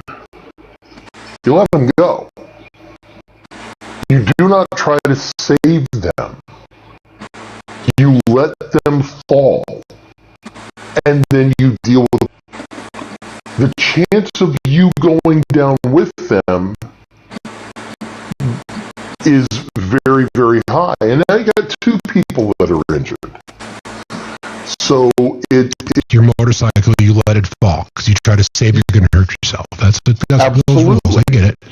Absolutely. So it's like I look at that side and I say, you're in the process of falling. Then maybe we can deal with you. This is almost like the discussion of our time, right? Because this is that fine line. And I want to make it very, very clear. I am not leaning. I made my point. Navy vet, what's on your mind? You requested. Well, the thing I agree with y'all to this point, but the problem is they had the wrong early warning system. They were using a cell phone early warning system, and in camps they don't let the kids have the cell phones. Number one, phone coverage is sporadic. and I looked it up at least 3 times, and in that area where those camps were, do not have cell phone coverage. Is also a failure of a lot of politicians, and that's the number one problem, is because politicians haven't stepped up and completed the infrastructure. Yeah, I don't disagree with that. I mean, there's a lot of people to blame. There's no doubt about that. And you know, at the center of that, we're talking about here, we can draw a straight line. You can call it causation and correlation all you want to, but we can draw a straight line to the persons that would be in the position to prove would have lost their job. So there are lots of people to blame. Again, it's probably a different conversation, but I might be a little bit alone in this island, which is fine. I'm just saying that I am going to reach across the table. What I am going to say is, it's a tragedy that so many people lost their lives unnecessarily, and your votes have consequences. I really don't. I think we're all on the same side. It's just a question of how far on the same side we are. What's the degree of we're all burned out by this nightmare that we have been, the social and we're politically and socially exhausted, and we're scrambling, please don't take it like I'm I don't see it that way at all. These conversations are important. We're trying to find that spot. Rusty and Navy Vet, I'm going to drop you both. Thank you guys for being here today. I appreciate it. Love you guys. Thank you, fellas. Thank you very much. Love you too. See you later. A couple more requests. I don't know. I'll see queso. It's a complicated situation, guys. It's complicated. It's emotional. It's navigating through it. You know, 20 years ago, 15 years ago, I might have said, fuck it. I struggle with people, innocent loss of lives, and swept away by a river. I struggle with that, and I struggle with the whole piling on thing, or whatever we want to call it. You know, right? Yeah. Texas and the GOP, their first comment was thoughts and prayers. I'm not even fucking kidding. I know it was. Neither one of those things helps anybody. Nope. Ever. Yourself. It's such a weak playbook that they always default to. And then as soon as they say that, what's the next thing that comes out of your mouth? I know. Shane, does not look like you're able to connect, friend. You can request again if you want to. Okay. Raw press conference. Dina, how are you today? I'm doing great. And listen, I agree with all the comments. In fact, I just wanted to bring up something about Texas. You know, these pro-life. Greg Abbott vetoed a bill, or vetoed money, $16 million for administrative costs in order to get a summer EBT funds. These people are not about life. They're about profit. They don't care about you. And you're absolutely right in doing everything you can to voice your concern. Because I read an article in The Economist the other day, and they stated that it's going to take a decade for the U.S. to recover from this madness. I believe that drank the Kool-Aid and will not listen to facts. They will not reason. It's a terrible situation we're in, and I hope that we come out of this as unscathed. I would agree. I I think that's the target. The 2026 midterms, we are locked and loaded regarding, we're going to be calling out candidates. We're going to be identifying a lot of districts and a lot of vulnerable Republicans, which is partly the reason why most of this legislation doesn't go into effect until January 2027, which is post midterms, so they can run on it. But thank you for jumping. Bye-bye. Same. Thank you. Bye. There was an important magazine and online forum. It's probably, well, at least in my humble opinion, one of the best resources available. Well above the 8th grade reading level. And the subject matters that they cover are incredibly timely, and the persons that write for The Economist are some of the best in the world. And so if you can find a friend that has a subscription, latch on to that person, because all the articles are super short. So if you got ADHD, it won't be so bad. But highly recommend that as a source for learning about what's going on in the world, right? Because it's an international mag. Shane, good morning. How we doing, Steve? Good. How are you? So one of the things that I've been listening to you this morning, and one of the things that I actually started to do was when we started to notice that there was all these Telegram chats and, men's groups like Old Glory Club and whatnot.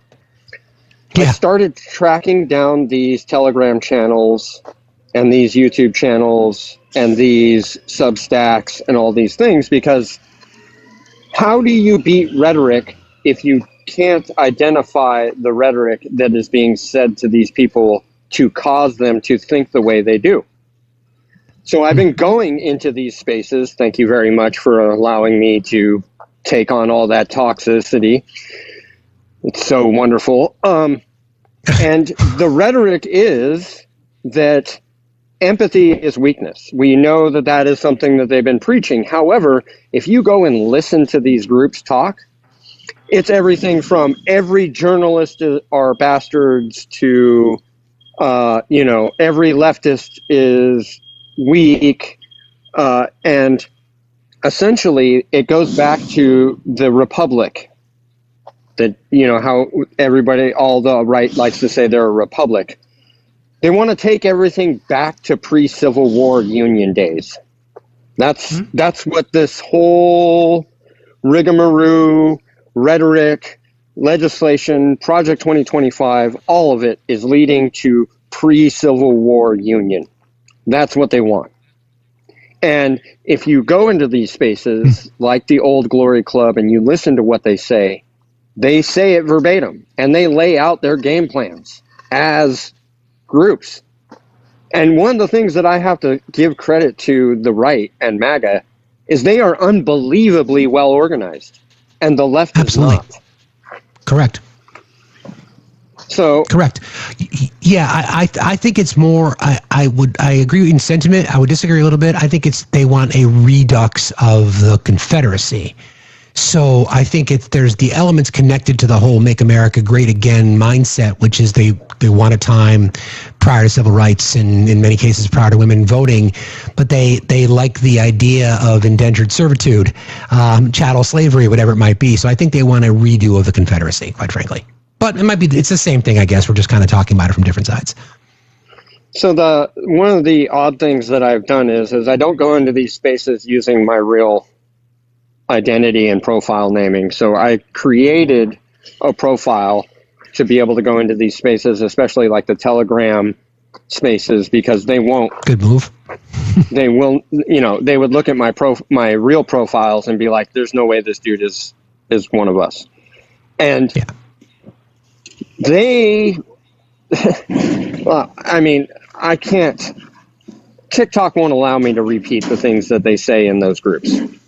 So if you're one of the leftists that's out there that's like, you don't believe in a myriad of things that the right does, you should start, because they believe wholeheartedly that one day they're going to have to face us.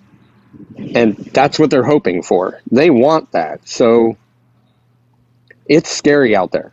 And I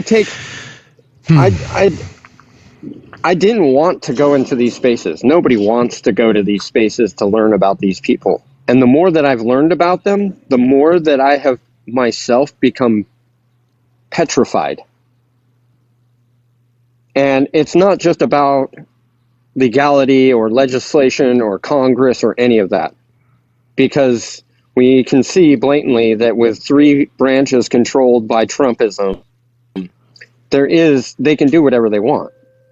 And unfortunately, if the right chooses to use their most hostile rhetoric in actual physical form, they are going to cause a lot of harm. And I agree. Back to the subject of they're already starting to blame the left. There's already people out there making TikToks on this app saying if they lose their SSI, if they lose their Medicare, if they lose their Medicaid, they're blaming the Democrats for losing in November. Of course. You guys lost the election and it cost us everything, even though I voted for this. Correct. So, I mean, I try to be sympathetic to, people losing everything, but I can only give so much before I'm like, you chose this. I get it. I get that. I get it. Thank you, Shane. I appreciate you doing the work out there, friend. And be careful in those spaces. Come back from it. Touch grass once in a while, especially after spending time in those spaces, friend. I appreciate you. Thanks a lot for being here. It's right. It's a very fair point. And we talk about, that's why we talk about the rise of the manosphere. That's why we talk about the influence of right-wing echo chambers. That's why we have these conversations, because it's important. Hi, Sue. How are you? Sue? Hey, Sue? Are you there? Sue? I'm the progressive in your pocket.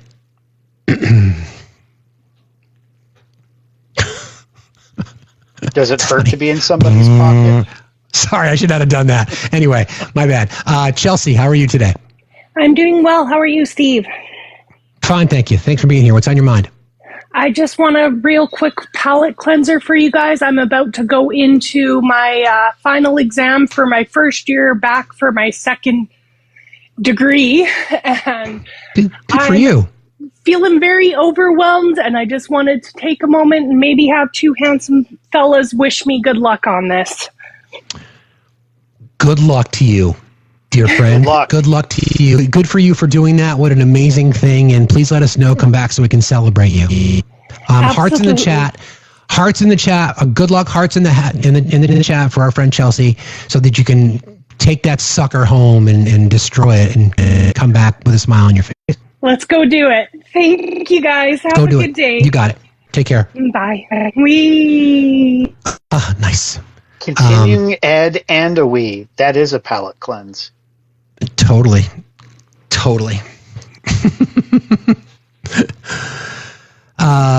Queso. You still have a problem. Looks like you've got the red bars of death, Queso. I'm sorry about that. Oh, there you go. You're back. Hi there. How are you? Hi there.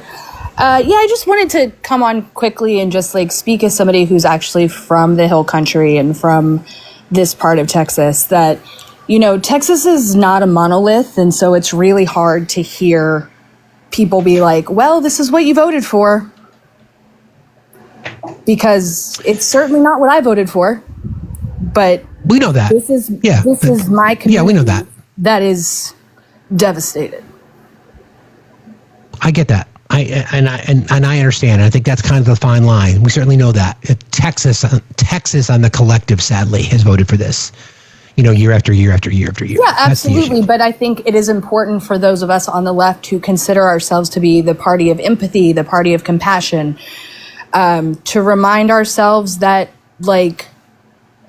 either way, to like stand on the side of like, oh, well, there you go, you got what you wanted, is super, it's not the compassion and empathy that we've built our party on.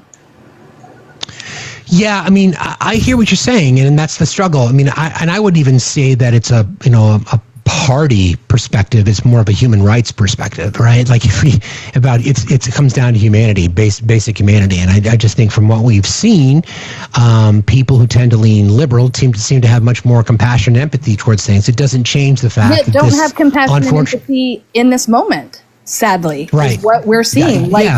There isn't compassion and empathy, because the idea is like, oh, well, this is what Texas gets. And honestly, the same thing happened. I'm sorry to cut you off, but the same thing happened in 21 during the electrical grid, shutdown. Like, again, it was like, well, yeah, that's what you get. That's what you voted for. And like, again, there are plenty of people in a state like Texas that is heavily gerrymandered that didn't vote for this. And so to like group us all together is just really, it's heartbreaking. It's hard to watch. And I think that we all need to be just reminded that, like, at the end of the day, regardless of who you voted for, 80 people lost their lives this weekend. As of right now. Yeah, I mean, I think that's the point. Well said, Queso. And I think that's the point we're trying to make. That I think it's consequences of actions from a state perspective, especially in a lot of the smaller communities that vote with such significant margins that lean towards conservatives and had for decades.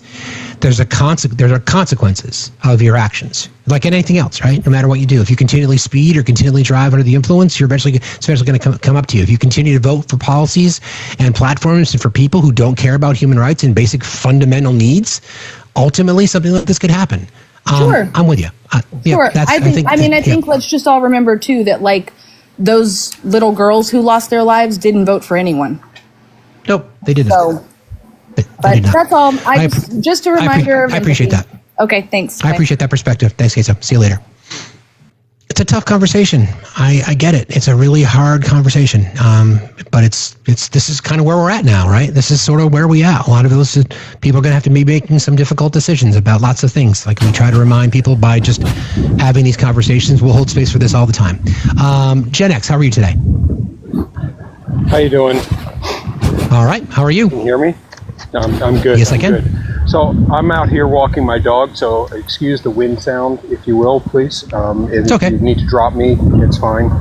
I want to make 2 points, but one I want to address the last caller, and this is not an attack, okay? I understand, I completely sympathize with her point, and her point is well taken.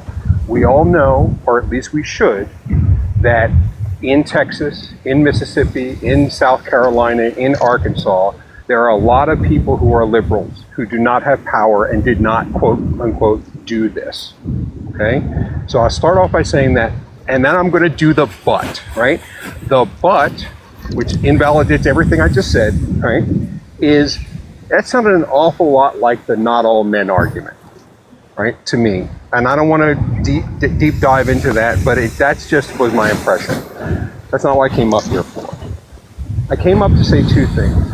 The first thing is that my sympathy, first of all, we're talking about sympathy for this tragedy and these things that are happening and that we kind of see as foreseen and we predicted or we could see from the facts on the wall, right? I think everyone has a range. My range is those children, as the last caller said, did not have a vote, right? My sympathy is for those children, and my sympathy is for the children who are going to be losing Medicaid, and my sympathy is for the children who are going to be losing their school lunches and are going to find it difficult to learn, etc. I feel nothing but sympathy for those children and tragedies that are going to unfold in their lives. I draw the line, however, at their parents. Their parents, in the case of those who voted red, I don't have any sympathy with them. I'm on the side of this is in fact what you voted for. And you were told and you ignored liberals because we're all evil and we're all this and we're all that, right? That's the first point. The second point is that I think that it's time for people who are not MAGAs, and I'm speaking to basically anyone on the left of the aisle. I don't care what you call yourself, a liberal, a progressive, a socialist, a communist, whatever. I don't care. I think it's time for us all to understand that the United States, as you knew it growing up, if you are someone who is over the age of, let's say, 25, is over. It's done. The only question now is what is going to rise from it. And I am a veteran. I am an ex-cop. And I echo those sentiments that were just made, which was when you know what these people are actually champing at the bit for, you need to make sure you go get yourself trained up, because it's going to get ugly. It's going to get violent, and you need to be prepared. Because these people are not messing around. They're not just talking. And Congress is not going to fix it. Taking that to Congress isn't going to fix it. Not when you have a Supreme Court that is as unbalanced as this one is, that is willing to make rulings that are so clearly unconstitutional just to support their ideology. It's just, and if you get the Senate, you're not going to get it by 67 senators. This administration is not going anywhere. So, Janice, I appreciate you. Yeah, I appreciate you jumping in and for your perspective on that. Thank you very much. I appreciate being here. Enjoy your walk. Have a good day. Yeah. Yeah. I mean, I don't agree that it's not all men thing, because it is all men until it's no men. And I understand what you're saying. I don't agree comparing what the previous guests who live in the hill country of Texas. I don't agree with that. I will say that these conversations should be uncomfortable, because we are trying to find out what's important to us. And two things can be true. I got you, Nick. I'll bring up in a second. And Nick, he said two things can be true.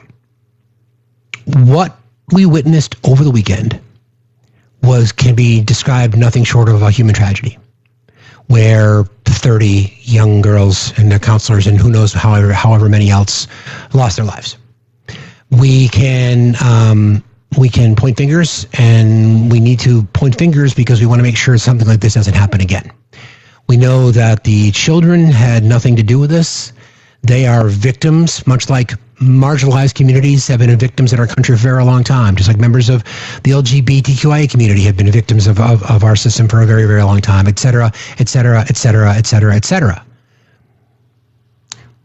We now, though, have to make some clear and very, very well-defined decisions about things. It's how we choose to react. And I do believe that words matter. To me, like I said earlier, I always make it about the personal face-to-face.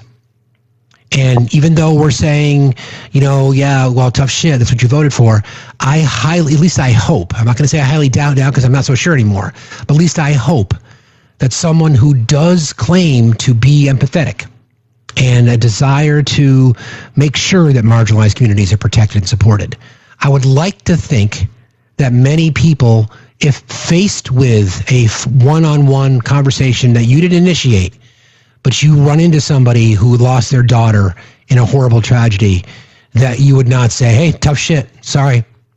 I would like to hope that you didn't say that. I would like to hope that you can turn the conversation to say, I'm sorry for your loss. Elections have consequences. And move on. I don't know. I guess we'll see. I don't know. Hello, Steve. Hi, friend. How are you? Yeah, not too bad, thank you. I just wanted to say that in being in a lot of Palestinian advocacy spaces, there's one thing that we are often reminding ourselves, because it's such an emotive issue, and that is on all sides of any conflict, particularly in the Middle East, there are people that are innocent in all of this, and the key thing is to remember your humanity and to not let the emotion take over. And whilst it's important to feel those emotions, it's very easy to point fingers and blame and say it's entirely this group of people's fault or this country's fault, when really the situations are more nuanced than that. And I think that the key takeaway there is to remember your humanity and remember why you're fighting for the better future that you've laid out. And if we go straight to the finger pointing and blaming MAGA, which is often very easy to do because they make it very easy for us, but if you go straight to that, then you get sort of swept up in the vitriol of it, and it's easy to get overwhelmed and consumed by the hatred. And that's not what we want to do. It's important. Sorry, if you hear a weird noise, my dog is licking the arm that is holding my phone. So I apologize if you hear weird licking sounds. It's nothing sinister, I promise you. All right. But I think that's kind of my key advice here is to remember your humanity and to remember that there are innocent people that have lost their lives, and it's very easy to say, well, parents vote. We don't know. We don't know how anybody voted, and it shouldn't matter, because even if they voted for this megalomaniac in charge of your country, they still lost their lives. And there's still innocent lives that were lost. So it shouldn't matter who voted for what. Much as I am saddened when people in Israel or Iran lose their lives. It's all human life, and it's all a tragedy. And I think that's something that there's a lesson in that we can all benefit from in these kind of scenarios. It's a good perspective, friend. I appreciate you sharing that with us today. Thanks for being here. Have a good day. Whee! All right, bye. I think one of the important things I just want to clarify. Yeah, and then we have to wrap too. So why don't we do this? Why don't we I'll give you last words on this. So we're going to wrap, friends. We'll do final thoughts. Obi. Final thoughts. As a scientist, I think it's really important that humanity aside, which is really easier for me to do, right? I can put my humanity aside and just look at data. What we know is that the GOP for 50 years has used vitriol and language and hate and bigotry and racism as weapons. So it's very difficult to have any humanity at all, because if the tables were turned, I know what would be happening. What I'm saying is that sometimes you have to look past the tragedy of loss of life, and you have to get to the core of the problem. The core of the problem is the GOP and how they've gerrymandered Texas, which of course has removed the rights of votes from people and who has stifled the voices of people. No one's denying that. But what we do know is that when the tables are turned, it's always the GOP that wants to deny blue states. And if you want a recent example, why don't you go talk to anyone that lives in the state of New Jersey that suffered through a hurricane, and go look at all of the responses. Magically, senators from Texas like Cornyn, oh, well, we don't have the money right now for that. Right? But they're going to want money for Texas, aren't they? Sure. This is my point. Sometimes you have to look at the facts as they are presented. There is one political party in this country that has for over 50 years crafted a narrative. Hats off to them because they're genius at it. But they are never coming to help us. And if you think that's going to happen, and if you think that I need to have empathy, no, I'm going to look at the data first. And that data is going to tell me what kind of empathy to have and who to have it for. Because I'm done listening to them. I'm done accepting what they say. And what we need to do is empower people to stand up and to rise up against them. Because if we don't, what happened in Texas is only going to get worse, because what we know as a scientific fact is that climate change is real. The oceans are heating up. Storms are more horrific than ever before. There are more hurricanes on an annual basis than ever before, and they're stronger. This doesn't get better from here because we use empathy. Empathy is like thoughts and prayers. It doesn't do anything. It makes you feel good. It gives you an amygdala response, right? You could pat yourself on the back. But what does Steve always say every single fucking day? Do something. So what are you going to do, right? I'm not here to tell you what that is. I don't fucking know. I'm going to sit here and be fucking angry at all elected officials, every single elected official in Texas. Because until I see one of them not use thoughts and prayers as their initial response to something, it's all fucking performative bullshit. I want to see somebody from the state of Texas saying, God damn it, we had the wrong early warning systems. Let's immediately fund as soon as possible to do whatever we can. Let's fix this, right? You can deal with the human tragedy and fix something at the same time. This inability to chew fucking gum and walk is exhausting. And that's what the GOP is counting on, is our exhaustion. Don't get fucking tired. Continue to get angry. Continue to march forward. More importantly, do something. Thank you, brother. I appreciate you. Love you. Love you too, man. I'll drop you. Okay.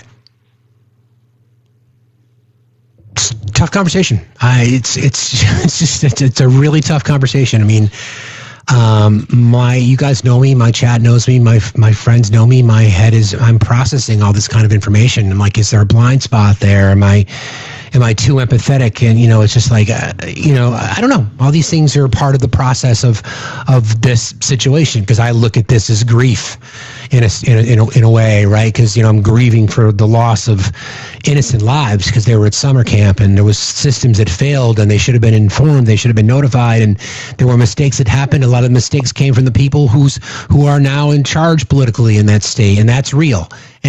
But I'm fighting to hang on to empathy, and I just worry that so many people are just giving up on it. And I don't know. I don't know.